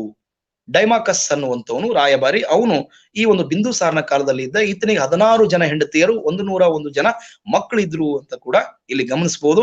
ಇಲ್ಲಿ ಮುಖ್ಯವಾಗಿ ಏನಪ್ಪಾ ಅಂತಂದ್ರೆ ಬಿಂದುಸಾರನ ಸಾವಿನ ನಂತರ ಕ್ರಿಸ್ತಪೂರ್ವ 273 ನಂತರ ಈ ಒಂದು ಮೌರ್ಯ ಮನೆತನವನ್ನ ಮುಂದಕ್ಕೆ ತೆಗೆದುಕೊಂಡು ಹೋಗುವಂತ ಕೆಲಸವನ್ನ ಮಾಡದಂತವ್ರು, ಅಥವಾ ಮೌರ್ಯ ಮನೆತನದ ಚುಕ್ಕಾಣಿಯನ್ನ ಹಿಡ್ಕೊಂಡಂತವ್ರು, ಅಥವಾ ಮೌರ್ಯ ಸಾಮ್ರಾಜ್ಯಕ್ಕೆ ಅಧಿಪತಿ ಆದಂತವ್ರು ಯಾರಪ್ಪ ಅಂದ್ರೆ ಮಹಾರಾಜ ಅಶೋಕ ಅಥವಾ ದಿ ಗ್ರೇಟ್ ಅಂತ ಕರಿತೀವಿ. ಅಶೋಕನ ನಂತರ ಇಡೀ ಮೌರ್ಯ ಸಾಮ್ರಾಜ್ಯದ ಒಂದು ವಿಸ್ತರಣೆ ಬದಲಾಗ್ತದ. ಮೌರ್ಯ ಸಾಮ್ರಾಜ್ಯದ ಬಗ್ಗೆ ಇರ್ತಕ್ಕಂಥ ಒಂದು ತಿಳುವಳಿಕೆನೆ ಬದಲಾಗ್ತದ. ಆ ಒಂದು ಸಂದರ್ಭದಲ್ಲಿ ನಡೆದಂತ ಘಟನೆಗಳನ್ನ ನಾವಿಲ್ಲಿ ಗಮನಿಸುವುದಾದ್ರೆ ಕ್ರಿಸ್ತಪೂರ್ವ 773ರಲ್ಲಿ ಅಶೋಕ ಅಧಿಕಾರಕ್ಕೆ ಬಂದರೂ ಕೂಡ ಸಿಂಹಾಸನಕ್ಕೆ ಬರುವುದು ಮಾತ್ರ ಕ್ರಿಸ್ತಪೂರ್ವ 769ರಲ್ಲಿ. ಅಂದ್ರೆ ಈ 4 ವರ್ಷ ಏನಾಯ್ತು ಅನ್ನೋದಕ್ಕೆ ದೊಡ್ಡದಾದಂತ ಒಂದು ಚರ್ಚೆ ನಡೀತಾ ಇದೆ. ಒಂದೊಂದು ರೀತಿಯ ವಿದ್ವಾಂಸರು ಒಂದೊಂದು ರೀತಿ ಹೇಳ್ತಾ ಇದ್ದಾರೆ. ಬೌದ್ಧ ಸಾಹಿತ್ಯದ ಪ್ರಕಾರ ಅಶೋಕ ತನ್ನ 99 ಜನ ಸಹೋದರರನ್ನ ಸಾಯಿಸಿ ಅಧಿಕಾರಕ್ಕೆ ಬಂದ. ಮುಖ್ಯವಾಗಿ ತಾನು ಪ್ರಾಂತ್ಯಾಧಿಕಾರಿಯಾಗಿದ್ದಾಗ ಉಜ್ಜಯಿನಿಯಲ್ಲಿ ಆತ ರಾಜನಾಗಿರ್ತಾನೆ. ತಕ್ಷಶಿಲೆಯಲ್ಲಿ ಸಹೋದರ ಸುಸೀಮ ಇರ್ತಾನೆ. ಸುಸೀಮನ ವಿರುದ್ಧ ನಡೆದಂತ ದಂಗೆಯಲ್ಲಿ ತಾನು ಭಾಗವಹಿಸಿ ಅದನ್ನ ದಮನ ಮಾಡಿ ತಂದೆಯ ಪ್ರೀತಿಯನ್ನ ಗಳಿಸಿದ್ದ. ಹಾಗಾಗಿ ತಂದೆ ಅವನನ್ನೇ ಅಧಿಕಾರಕ್ಕೆ ತರಬೇಕಂತ ಬಯಸಿದ್ದ. ಹಿರಿಯರಾದಂತ ಸುಸೀಮ ಮತ್ತು ಉಳಿದಂತ ಸಹೋದರೆಲ್ಲರೂ ಕೂಡ ವಿರೋಧಿಸಿದಾಗ ಅವರನ್ನೆಲ್ಲ ಕೊಂದಾಕಿ ತನಗೆ ಸಹಾಯ ಮಾಡಿದ ತಿಸ್ಯನೊಬ್ಬನನ್ನ ಉಳಿಸಿ ಅಧಿಕಾರಕ್ಕೆ ಬಂದ. ಹಾಗಾಗಿ ಅಶೋಕ ಆರಂಭದಲ್ಲಿ ಚಂಡಾಶೋಕನಾಗಿದ್ದ, ಬೌದ್ಧ ಧರ್ಮವನ್ನು ಸ್ವೀಕರಿಸಿದ ಮೇಲೆ ಧರ್ಮಾಶೋಕನಾದ ಅಂತ ಮಾಹಿತಿ ಬರ್ತದೆ. ಆದ್ರೆ ಅದನ್ನ ಇತಿಹಾಸಕಾರರು ತಿರಸ್ಕಾರ ಮಾಡ್ತಾರೆ, ಅದು ಅತಿರೇಕದಿಂದ ಕೂಡಿದ್ದು ಅಂತ ಹೇಳಿ. ಹಾಗಾದ್ರೆ ಏನ್ ನಡೆದಿರಬಹುದು ಅನ್ನೋದಕ್ಕೆ ಇವತ್ತು ಕೂಡ ಮಾಹಿತಿ ಇಲ್ಲ. KP ಜೈಸ್ವಾಲ್ ಅವರ ಪ್ರಕಾರ ಅಶೋಕನಿಗೆ ಪಟ್ಟ ಕಟ್ಟುವಂತ ವಯಸ್ಸಾಗಿರ್ಲಿಲ್ಲ, ಹಿಂದೂ ಧರ್ಮದ ಪ್ರಕಾರ ಕಟ್ಟಿಲ್ಲ ಅಂತ ಕೂಡ ಹೇಳ್ತಾರೆ. ಆದ್ರೆ ಸತ್ಯ ಅಲ್ಲ. ಮೋಸ್ಟ್ಲಿ ಆ 4 ವರ್ಷದಲ್ಲಿ ಆತ ಅಣ್ಣ ತಮ್ಮಂದಿರನ್ನ ಕನ್ವಿನ್ಸ್ ಮಾಡುವಂತ ಕೆಲಸ ಕೂಡ ಮಾಡಿರ್ಬೇಕೇನೋ. ಇರ್ಲಿ, ನಮಗೆ CET ದೃಷ್ಟಿಯಿಂದ ಕೇವಲ ಕ್ರಿಸ್ತಪೂರ್ವ 269ರಿಂದ ನಾವು ಅಶೋಕನ ಇತಿಹಾಸವನ್ನ ಅಧ್ಯಯನ ಮಾಡ್ತೀವಿ. ಈತನ ಒಂದು ಇತಿಹಾಸದಲ್ಲಿ ಪ್ರಮುಖವಾಗಿ ನಮಗೆ ಏನೇನು ಅಂಶಗಳನ್ನ ನಾವಿಲ್ಲಿ ಗಮನಿಸ್ಬೇಕಂತಂದ್ರೆ, ಮೊದಲನೇದಾಗಿ ಶಾಸನಗಳ ಬಗ್ಗೆ ಈಗಾಗಲೇ ಹೇಳಿದ್ದೀನಿ. ಅದರೊಟ್ಟಿಗೆ ಆತ ಅಧಿಕಾರಕ್ಕೆ ಬಂದಂತ 8 ವರ್ಷದ ತರವಾಗಿ ನಡೀತಕ್ಕಂತ ಕಳಿಂಗ ಯುದ್ಧದ ಬಗ್ಗೆ, ಅದಾದ ನಂತರ ಆತ ಬೌದ್ಧ ಧರ್ಮವನ್ನ ಸ್ವೀಕಾರ ಮಾಡಿಕೊಂಡು ಬೌದ್ಧ ಧರ್ಮವನ್ನ ಪ್ರಚಾರ ಮಾಡೋದಕ್ಕೆ ಶಾಸನಗಳನ್ನ ಹೊರಡಿಸ್ತಾನೆ. ಹಾಗಾಗಿ ಅಲ್ಲಿ ಕೇಳಿದ್ದೇನಪ್ಪಾ ಅಂದ್ರೆ, ಶಾಸನಗಳ ಮೇಲೆ ಬಹಳ ಪ್ರಶ್ನೆ. ಅಶೋಕನ ಶಾಸನದ ಲಿಪಿಕಾರ ಯಾರು ಅನ್ನುವಂಥದ್ದು. ಯಾರು ಬರಿತಿದ್ರು ಅಂತಂದ್ರೆ ಚಪಡ ಅನ್ನುವಂಥವ್ನು ಬರಿತಿದ್ದ. ಈ ಚಪಡ ಅನ್ನುವಂತ ಹೆಸರು ನಮ್ಮ ಬ್ರಹ್ಮಗಿರಿ ಶಾಸನದಲ್ಲೂ ಕೂಡ ಬರ್ತದೆ. ಮುಖ್ಯವಾಗಿ ಚಪಡ. ಈ ಲಿಪಿಕಾರನಿಗೆ ವಿಷಯವನ್ನ ಯಾರು ಹೇಳ್ತಿದ್ರಪ್ಪ ಅಂದ್ರೆ ಉಪಗುಪ್ತ ಅನ್ನುವಂಥವ್ನು ಹೇಳ್ತಿದ್ದ. ಅಶೋಕನ ಶಾಸನಗಳನ್ನ ಬರೆಸ್ತಕ್ಕಂಥವನು ಉಪಗುಪ್ತ, ಬರಿತಕ್ಕಂಥವನು ಚಪಡ ಆಗಿದ್ದ. ಹಾಗಾಗಿ ಇಲ್ಲಿ ಶಾಸನಗಳನ್ನ ಹೊರಡಿಸುವಂತ ಪ್ರಮುಖ ಕೆಲಸ. ಹಾಗೆ ಧರ್ಮ ಪ್ರಚಾರಕ್ಕೋಸ್ಕರ ಒಂದು ಇಲಾಖೆಯನ್ನ ಆರಂಭ ಮಾಡಿ ಅದಕ್ಕೆ ಧರ್ಮ ಮಹಾಮಾತ್ರರು ಅನ್ನುವಂತ ಅಧಿಕಾರಿಗಳನ್ನ, ಮಹಿಳಾ ಅಧಿಕಾರಿಗಳನ್ನ ನೇಮಿಸಿದ್ದ. ಹಾಗೆ ರಾಜುಕರು, ಆಯುಕ್ತರು ಅನ್ನುವಂತ ಅಧಿಕಾರಿಗಳನ್ನ ನೇಮಿಸಿದ್ದ. ಇವು ಮತ್ತೆ ಮತ್ತೆ ಬಂದಿದ್ದೇವೆ, ದಯವಿಟ್ಟು ಗಮನಿಸಬೇಕು. ರಾಜುಕರು, ಆಯುಕ್ತರು ಅನ್ನುವಂತ ಒಂದು ಪದಗಳು. ಹಾಗೆ ಧರ್ಮ ಪ್ರಚಾರಕ್ಕೋಸ್ಕರ ಸ್ವತಃ ತನ್ನ ಮಕ್ಕಳಾದಂತ ಮಹೇಂದ್ರ ಮತ್ತು ಸಂಘಮಿತ್ರೆಯರನ್ನ ಶ್ರೀಲಂಕಾಕ್ಕೆ ಕಳಿಸಿದ್ದ. ಮಹಾದೇವನನ್ನ ಮೈಸೂರಿಗೆ ಕಳಿಸಿದ್ದ. ರಕ್ಷಿತ ಅನ್ನುವನನ್ನ ಬನವಾಸಿ ಕಳಿಸಿದ್ದ. ಮಹಾರಕ್ಕಿತ ಅನ್ನುವಂಥವನನ್ನ ಗ್ರೀಸಿಗೆ ಕಳಿಸಿದ್ದ. ಇವೆಲ್ಲವನ್ನು ಕೂಡ ನಾವಿಲ್ಲಿ ಅಧ್ಯಯನ ಮಾಡ್ಬೇಕಾಗ್ತದ. ಹಾಗೆ ಅಶೋಕನ ಬೌದ್ಧ ಧರ್ಮದ ಒಂದು ಲಕ್ಷಣಗಳು ಹೇಗಿದ್ದು ಅಂದಾಗ, ಅದು ಬೌದ್ಧ ಧರ್ಮ ಅನ್ನೋದಕ್ಕಿಂತ ಅಶೋಕನ ಒಂದು ವಿಚಾರ ಮತ್ತು ಬೌದ್ಧ ಧರ್ಮದ ವಿಚಾರ ಎರಡೂ ಮಿಕ್ಸ್ ಆಗಿರ್ತಕ್ಕಂಥ ಅಶೋಕನ ಧರ್ಮ ಅಂತ ಕರಿಬಹುದು.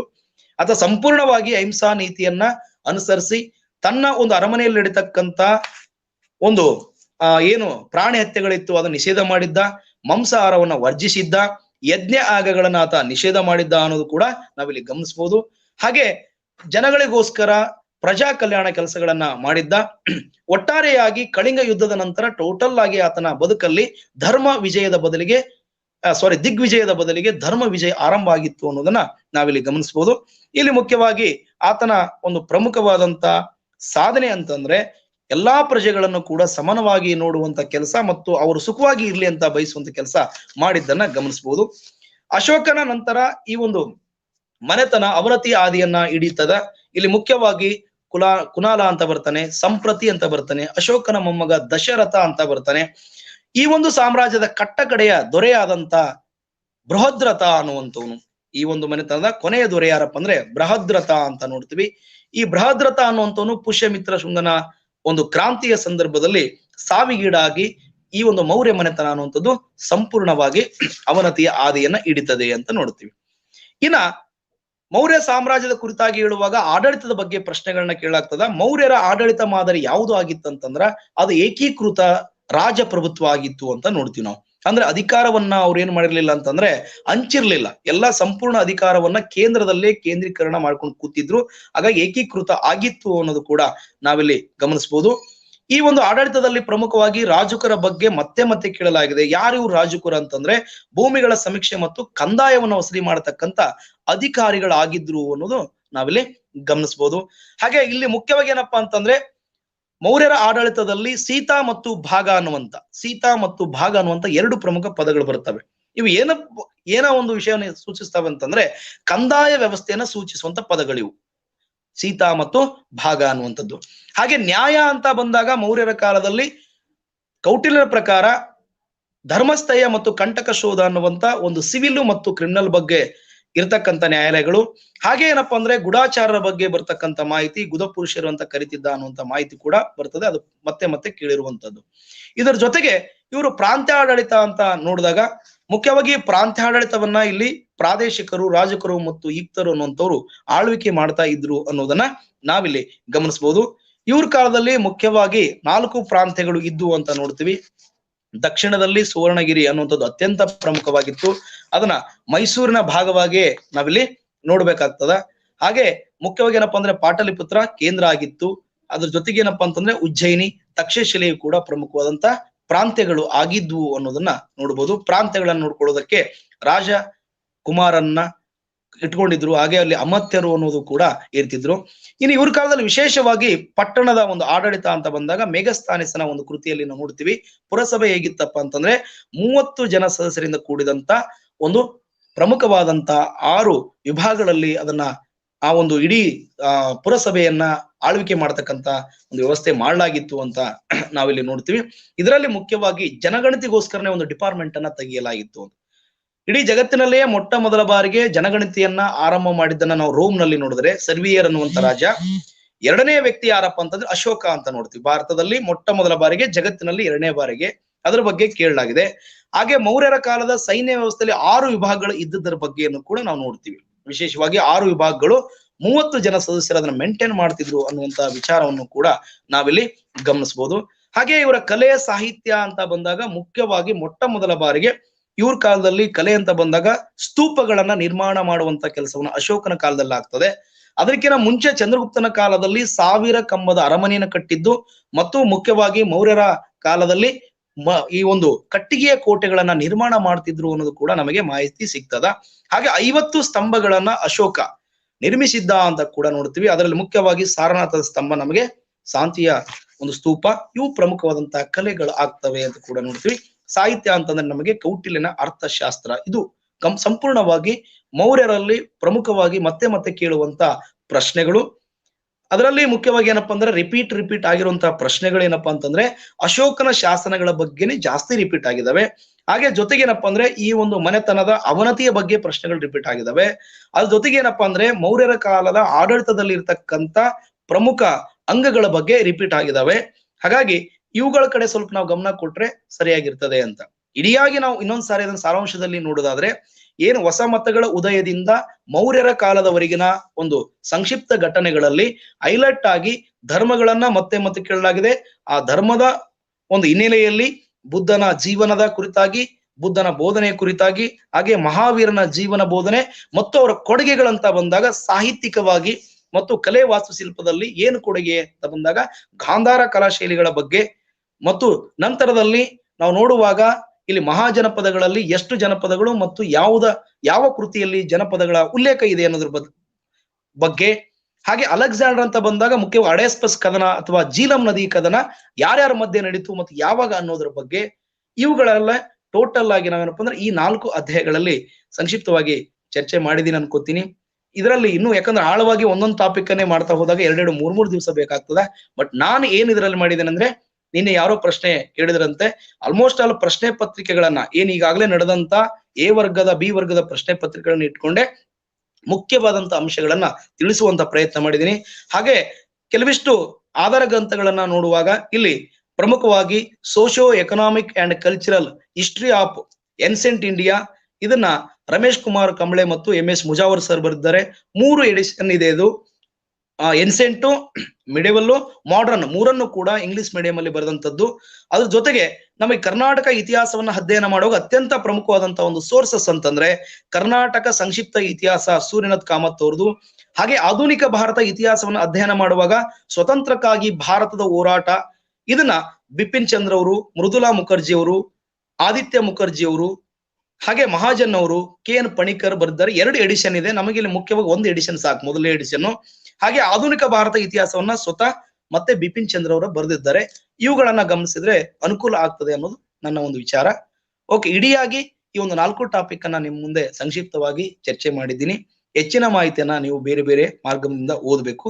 ಜೊತೆಗೆ ನಾನು ಕೊನೆಯದಾಗಿ ಹೇಳೋದೇನಂತಂದ್ರೆ, ನಾವು ಥಿಯರಿಯಾಗಿ ಓದೋಕ್ಕಿಂತ ಇವತ್ತಿನ ದಿನಮಾನದಲ್ಲಿ ಪ್ರಶ್ನೆ ಪತ್ರಿಕೆಗಳನ್ನ ಇಟ್ಕೊಂಡು ಅಧ್ಯಯನ ಮಾಡಿದ್ರೆ ಬಹಳ ಒಳ್ಳೇದಿರ್ತದೆ ಅಂತ. ಯಾಕಂದ್ರೆ CET ಒಂದು ಬ್ಯೂಟಿನೇ ಅದು, ಸ್ಮಾರ್ಟ್ ವರ್ಕ್ ಅಂತ ಕರಿತೀವಲ್ಲ, ಹಂಗೆ ಥಿಯರಿನೂ ಇರ್ಲಿ. ಆದ್ರೆ ಥಿಯರಿಗಿಂತ ಅತಿ ಹೆಚ್ಚು ಏನಪ್ಪಾ ಅಂದ್ರೆ ಇಲ್ಲಿಯವರೆಗೆ ನಡೆದಂತ ಬಹುತೇಕ ಏನು ದೊಡ್ಡ ದೊಡ್ಡ ಪರೀಕ್ಷೆಗಳಿದಾವಲ್ಲ, IAS, KS, KSET, ನೆಟ್, ಈ ಒಂದು ಪ್ರಶ್ನೆ ಪತ್ರಿಕೆಯಲ್ಲಿ ಇರ್ತಕ್ಕಂಥ ಸಂಪೂರ್ಣ ಇತಿಹಾಸ ಆರಂಭದಿಂದ ಕೊನೆಯವರೆಗೂ ಸಮಗ್ರ ಭಾರತ ಇತಿಹಾಸಕ್ಕೆ ಸಂಬಂಧಿಸಿದಂತ ಪ್ರಶ್ನೆಗಳನ್ನ ಇಟ್ಕೊಂಡು ಅಧ್ಯಯನ ಮಾಡಿದ್ರೆ ಅತಿ ಬೇಗ ನಾವೇನಪ್ಪಾ ಅಂತಂದ್ರೆ ಈ ಒಂದು ವಿಷಯದ ಬಗ್ಗೆ ಕ್ಯಾಚ್ ಮಾಡಕ್ ಸಾಧ್ಯತೆ ಇರುತ್ತೆ ಅನ್ನೋದು ನನ್ನ ಒಂದು ಅನಿಸಿಕೆ. ಓಕೆ, ಧನ್ಯವಾದಗಳು ಸರ್. Thank you. 4 ಪ್ರಶ್ನೆಗಳನ್ನ ಕೇಳಲಾಗಿದೆ. ಶೋಭಾ ಅನ್ನೋರು ಅಶೋಕ ಬೌದ್ಧ ಧರ್ಮವನ್ನ ಸ್ವೀಕರಿಸೋದಕ್ಕಿಂತ ಪೂರ್ವದಲ್ಲಿ ಯಾವ ಧರ್ಮ ಪರಿಪಾಲಕನಾಗಿದ್ದನು? ಎಸ್, ಅಶೋಕ ಬೌದ್ಧ ಧರ್ಮವನ್ನ ಸ್ವೀಕರಿಸೋದಕ್ಕಿಂತ ಮೊದಲು ಶೈವನಾಗಿದ್ದ ಅಂತ ನೋಡ್ತೀವಿ. ಯಾಕಂತಂದ್ರೆ ಆತನ ತಾತ ಜೈನನಾಗಿದ್ದ. ಜೈನನಾಗಿದ್ರು ಸಹ ಆತನ ಮಗ ಬಿಂದುಸಾರ ಏನ್ ಮಾಡದಂತಂದ್ರೆ ಶೈವ ಧರ್ಮವನ್ನ ಸ್ವೀಕಾರ ಮಾಡಿದ್ದ. ಹಾಗಾಗಿ ಆರಂಭದಲ್ಲಿ ಅಶೋಕ ಏನಾಗಿದ್ದ ಅಂದ್ರೆ ಶೈವನಾಗಿದ್ದ, ನಂತರದಲ್ಲಿ ಆತ ಬೌದ್ಧನಾಗಿದ್ದ ಅನ್ನೋದು ಮಾಹಿತಿ ಬರ್ತದೆ. ಇನ್ನೊಂದು ಪ್ರಶ್ನೆ, ಅಶೋಕನ ಆಡಳಿತದ ಬಗ್ಗೆ ತಿಳಿಸುವ ಶಾಸನ ಯಾವುದು?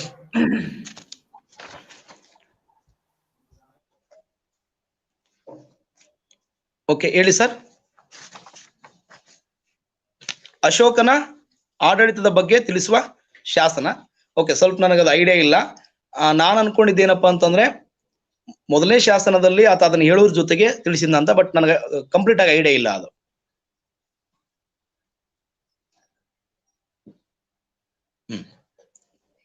ಒಂದ್ ನಿಮಿಷ.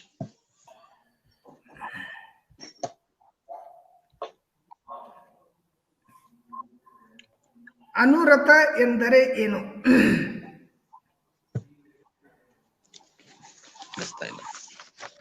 ಸರ್,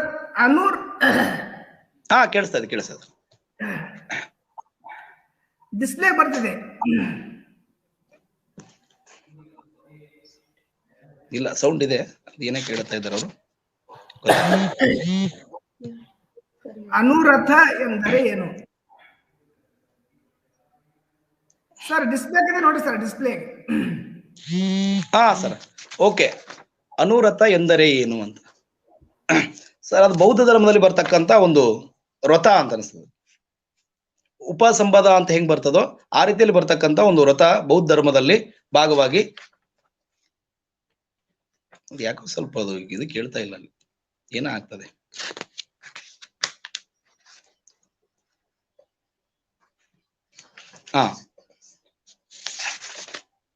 ಏನ ಕೇಳಿದ್ರು ಸರ್, ತೀರ್ಥಂಕರನ ವಿಗ್ರಹ ಮಥುರಾದಲ್ಲಿ ಬರ್ತಿದೆ, ನಿಜನಾ? ಓಕೆ, ಅವತ್ತು ಪ್ರಮುಖವಾಗಿ ಗಾಂಧಾರ ಕಲಾಶೈಲಿಗಳು, ಮಥುರಾ ಕಲಾಶೈಲಿಗಳಂತಾನೆ ಇದ್ದು. ಮುಖ್ಯವಾಗಿ ಈ ಗಾಂಧಾರ ಮತ್ತು ಮಥುರಾ ಕಲಾಶೈಲಿಗಳು ಬೌದ್ಧ ಮತ್ತು ಜೈನ ಧರ್ಮಕ್ಕೆ ಸಂಬಂಧಪಟ್ಟಂತ ಕಲಾಶಾಲೆಗಳನ್ನೇ ಅಲ್ಲಿ ಹುಟ್ಟಾಕಿದ್ರಿಂದ ಅಲ್ಲಿ ತೀರ್ಥಂಕರ ಮೂರ್ತಿ ಸಿಕ್ಕಿದೆ.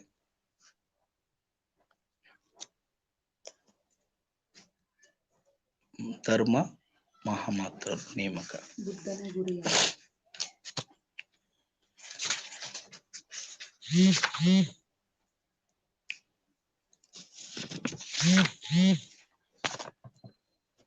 ಏನಾಯ್ತು?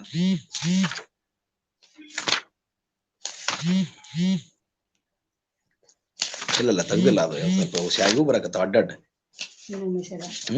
ಹೆಸರುಗಳು ಬರ್ತಾವ.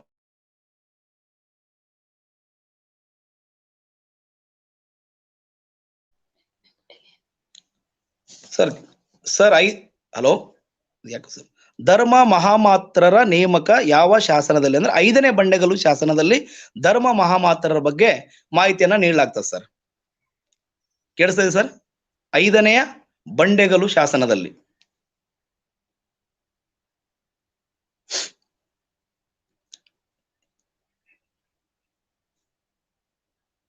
ಮಥುರಾ ಶೈಲಿ ಜೈನ ತೀರ್ಥಂಕರ ಶಿಲ್ಪಗಳನ್ನು ಒಳಗೊಂಡಿದೆಯೇ ವಿನಾನು? ಓಕೆ, ಇಲ್ಲಿ ಅದೇ ಆಗ್ಲೇ ಹೇಳಿದಾಗೆ ನಾನು ಗಾಂಧಾರ ಕಲಾಶಾಲೆಗಳು ಮತ್ತು ಮಥುರಾ ಕಲಾಶಾಲೆಗಳು ಅಂತೇಳಿ ಮುಖ್ಯವಾಗಿ ಬೌದ್ಧ ಧರ್ಮಕ್ಕೆ ಸಂಬಂಧಪಟ್ಟಂತವೇ ಅವು. ಆನಂತರ ಜೈನ ಶಿಲ್ಪಕಲೆಯು ಕೂಡ ಆರಂಭವಾಯಿತು. ನಂತರ ದಿನಮಾನ ಆರಂಭದಲ್ಲಿ ಫಸ್ಟ್ ಆರಂಭವಾಗಿದ್ದು ಗಾಂಧಾರ ಶೈಲಿಯಲ್ಲಿ ಬೌದ್ಧ ಕಲೆಗಳು, ನಂತರ ಮಥುರಾದಲ್ಲಿ ಆರಂಭವಾಗಿದ್ದು ಅದು ಜೈನ ಕಲೆಗಳಂತ ನೋಡ್ತೀವಿ. ಹಾಗೆ ಆ ಶೈಲಿಯಲ್ಲಿ ಇದಾವೆ ಈ ಒಂದು ಗಾಂಧಾರ ಶೈಲಿಯ ಪ್ರಭಾವದಿಂದ. ಓಕೆ, ಅಶೋಕ ಯಾರ ಪ್ರಭಾವದಿಂದ ಅಂತ ಆಗ್ಲೇ ಹೇಳಿದೀನಿ, ಉಪಗುಪ್ತ ಅಂತ ಹೇಳಿ. ಅವನಿಗೆ ಇನ್ನೊಂದು ಹೆಸರು ಬಾಲ ನಿಗ್ರೋಧನ ಅಂತ ಕೂಡ ಇದೆ. ಬಾಲ ನಿಗ್ರೋಧನ ಅಥವಾ ಉಪಗುಪ್ತ ಇವರ ಒಂದು ಪ್ರಭಾವದಿಂದ ಆದ ಅಂತ.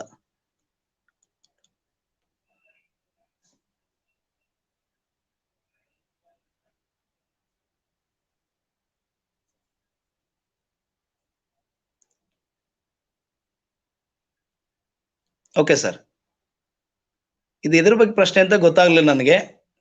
ಕಾಲಾನುಕ್ರಮದ ಬಗ್ಗೆ ಇಡಿ ಅಂತ ಕೇಳಿದಿರಿ, ಯಾವ್ದ್ರ ಕಾಲಾನುಕ್ರಮ ಅಂತ?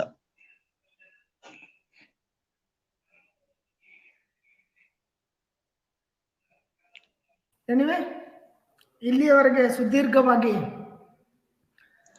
1 ಗಂಟೆಗೂ ಹೆಚ್ಚು ಕಾಲ, 1 ಗಂಟೆ 10 ನಿಮಿಷ, ಸರಿಸುಮಾರು 1 ಗಂಟೆ 10 ನಿಮಿಷದವರೆಗೆ ನಿರಂತರವಾಗಿ ಹೊಸ ಧರ್ಮಗಳ ಉದಯ, ಬೌದ್ಧ ಧರ್ಮ, ಜೈನ ಧರ್ಮ, ಅದರೊಂದಿಗೆ ಅಲೆಕ್ಸಾಂಡರ್ನ ದಾಳಿ, ಅಶೋಕನ ಮತ್ತು ಮೌರ್ಯ ಸಾಮ್ರಾಜ್ಯದ ಸಂಪೂರ್ಣ ಚಿತ್ರಣವನ್ನ ಬಹುತೇಕ ಸ್ಪರ್ಧಾತ್ಮಕ ಪರೀಕ್ಷೆಗಳಲ್ಲಿ ಕೇಳಿರ್ತಕ್ಕಂಥ ಪ್ರಶ್ನೆಗಳನ್ನ ಆಧಾರವಾಗಿಟ್ಟುಕೊಂಡು ಈ ಮುಂಬರುವ ಪರೀಕ್ಷೆಗಳಲ್ಲಿ ಕೇಳುವಂತಹ ಪ್ರಶ್ನೆಗಳ ಬಹುತೇಕ ಪ್ರಶ್ನೆಗಳನ್ನ ಕೇಳಬಹುದು ಅನ್ನುವಂಥ ವಿಚಾರದೊಂದಿಗೆ ಉತ್ತಮವಾಗಿರ್ತಕ್ಕಂಥ ಉಪನ್ಯಾಸವನ್ನು ನೀಡಿರ್ತಕ್ಕಂಥ ಪ್ರೊಫೆಸರ್ ಶಂಕರ್ ವಾಲಿಕಾರ್ ಸರ್ ಅವರಿಗೆ ನಮ್ಮ ವಿಶ್ವವಿದ್ಯಾಲಯದ ಪರವಾಗಿ ಮತ್ತು ಸ್ಪರ್ಧಾತ್ಮಕ ಪರೀಕ್ಷೆ ಕೋಚಿಂಗ್ ಕ್ಲಾಸ್ನ ಫ್ರೀ ಆನ್ಲೈನ್ ಕೋಚಿಂಗ್ ಕ್ಲಾಸ್ನ ಕೋಆರ್ಡಿನೇಟರ್ ಆಗಿರ್ತಕ್ಕಂಥ ಪ್ರಕಾಶ್ ಬರ್ಗರ್ ಸರ್ ಅವರು ಹಾಗೂ ಇಲ್ಲಿಯವರೆಗೂ ಈ ಕ್ಲಾಸನ್ನ ಆಲಿಸಿರ್ತಕ್ಕಂಥ ಅಸಿಸ್ಟೆಂಟ್ ಪ್ರೊಫೆಸರ್ ಆಕಾಂಕ್ಷಿಗಳಾಗಿರ್ತಕ್ಕಂಥ ಎಲ್ಲ ಸ್ಪರ್ಧಾರ್ಥಿಗಳಿಗೂ ತುಂಬ ಹೃದಯದ ಧನ್ಯವಾದಗಳು ಸರ್. ನಮಸ್ತೆ ಸರ್. ನಮಸ್ತೆ sir, thank you very much. ನಾಳೆ ಮತ್ತೆ ಸರಿಯಾಗಿ ಇದೇ ಸಮಯಕ್ಕೆ 3 ಗಂಟೆಯಿಂದ ಶಂಕರ್ ವಾಲಿಕಾರ್ ಸರ್ ಅವರು ನಮ್ಮೊಂದಿಗೆ ಇನ್ನುಳಿದ ವಿಚಾರಗಳನ್ನು ಹಂಚಿಕೊಳ್ಳಿದ್ದಾರೆ. ದಯಮಾಡಿ ಎಲ್ಲರೂ ಸರಿಯಾಗಿ 3 ಗಂಟೆಗೆ ಈ ಫ್ರೀ ಆನ್ಲೈನ್ ಕೋಚಿಂಗ್ ಕ್ಲಾಸ್ನಲ್ಲಿ ಭಾಗವಹಿಸಿ. ಅದರೊಂದಿಗೆ ಈ ಕ್ಲಾಸ್ನ ಜೊತೆನೇ ನಂತರದಲ್ಲಿ ಪ್ರಾಚೀನ ಭಾರತ ಇತಿಹಾಸ, ಹಿಸ್ಟ್ರಿ ಆಫ್ ಏನ್ಸೆಂಟ್ ಇಂಡಿಯಾ ಮುಗಿದ ನಂತರ ಮಿಡಿವಲ್ ಇಂಡಿಯನ್ ಹಿಸ್ಟ್ರಿ ಮತ್ತು ಮಾಡರ್ನ್ ಇಂಡಿಯನ್ ಹಿಸ್ಟ್ರಿ, ಅದ್ರ ಜೊತೆಗೆ modern Europe and modern world, research methodology, ಆಮೇಲೆ ಹಿಸ್ಟಾರಿಯೋಗ್ರಫಿ ವಿಷಯವನ್ನು ಸಹ ಸಾಧ್ಯವಾದಷ್ಟು ಮಟ್ಟಿಗೆ ಕಾಂಪಿಟೇಟಿವ್ ಎಕ್ಸಾಮ್ ಅನ್ನ ದೃಷ್ಟಿಯಲ್ಲಿಟ್ಟುಕೊಂಡು ಹೇಳುವಂತ ವ್ಯವಸ್ಥೆಯನ್ನ ಕರ್ನಾಟಕ ರಾಜ್ಯ ಅಕ್ಕ ಮಹಾದೇವಿ ಮಹಿಳಾ ವಿಶ್ವವಿದ್ಯಾಲಯದ ಆನ್ಲೈನ್ ಫ್ರೀ ಕೋಚಿಂಗ್ ಕ್ಲಾಸ್ನ ಅಕಾಡೆಮಿ ಮಾಡ್ತಾ ಇದೆ. ಇದರ ಉಪಯೋಗ ತಾವೆಲ್ಲರ ಪಡ್ಕೊಳ್ಬೇಕಂತೇಳಿ ತಮ್ಮಲ್ಲಿ ಕೇಳ್ಕೊಳ್ತೇನೆ. ಎಲ್ಲರಿಗೂ ನಮಸ್ಕಾರ, ಶುಭ ದಿನ ಸರ್. Thank you. ನಮಸ್ತೆ.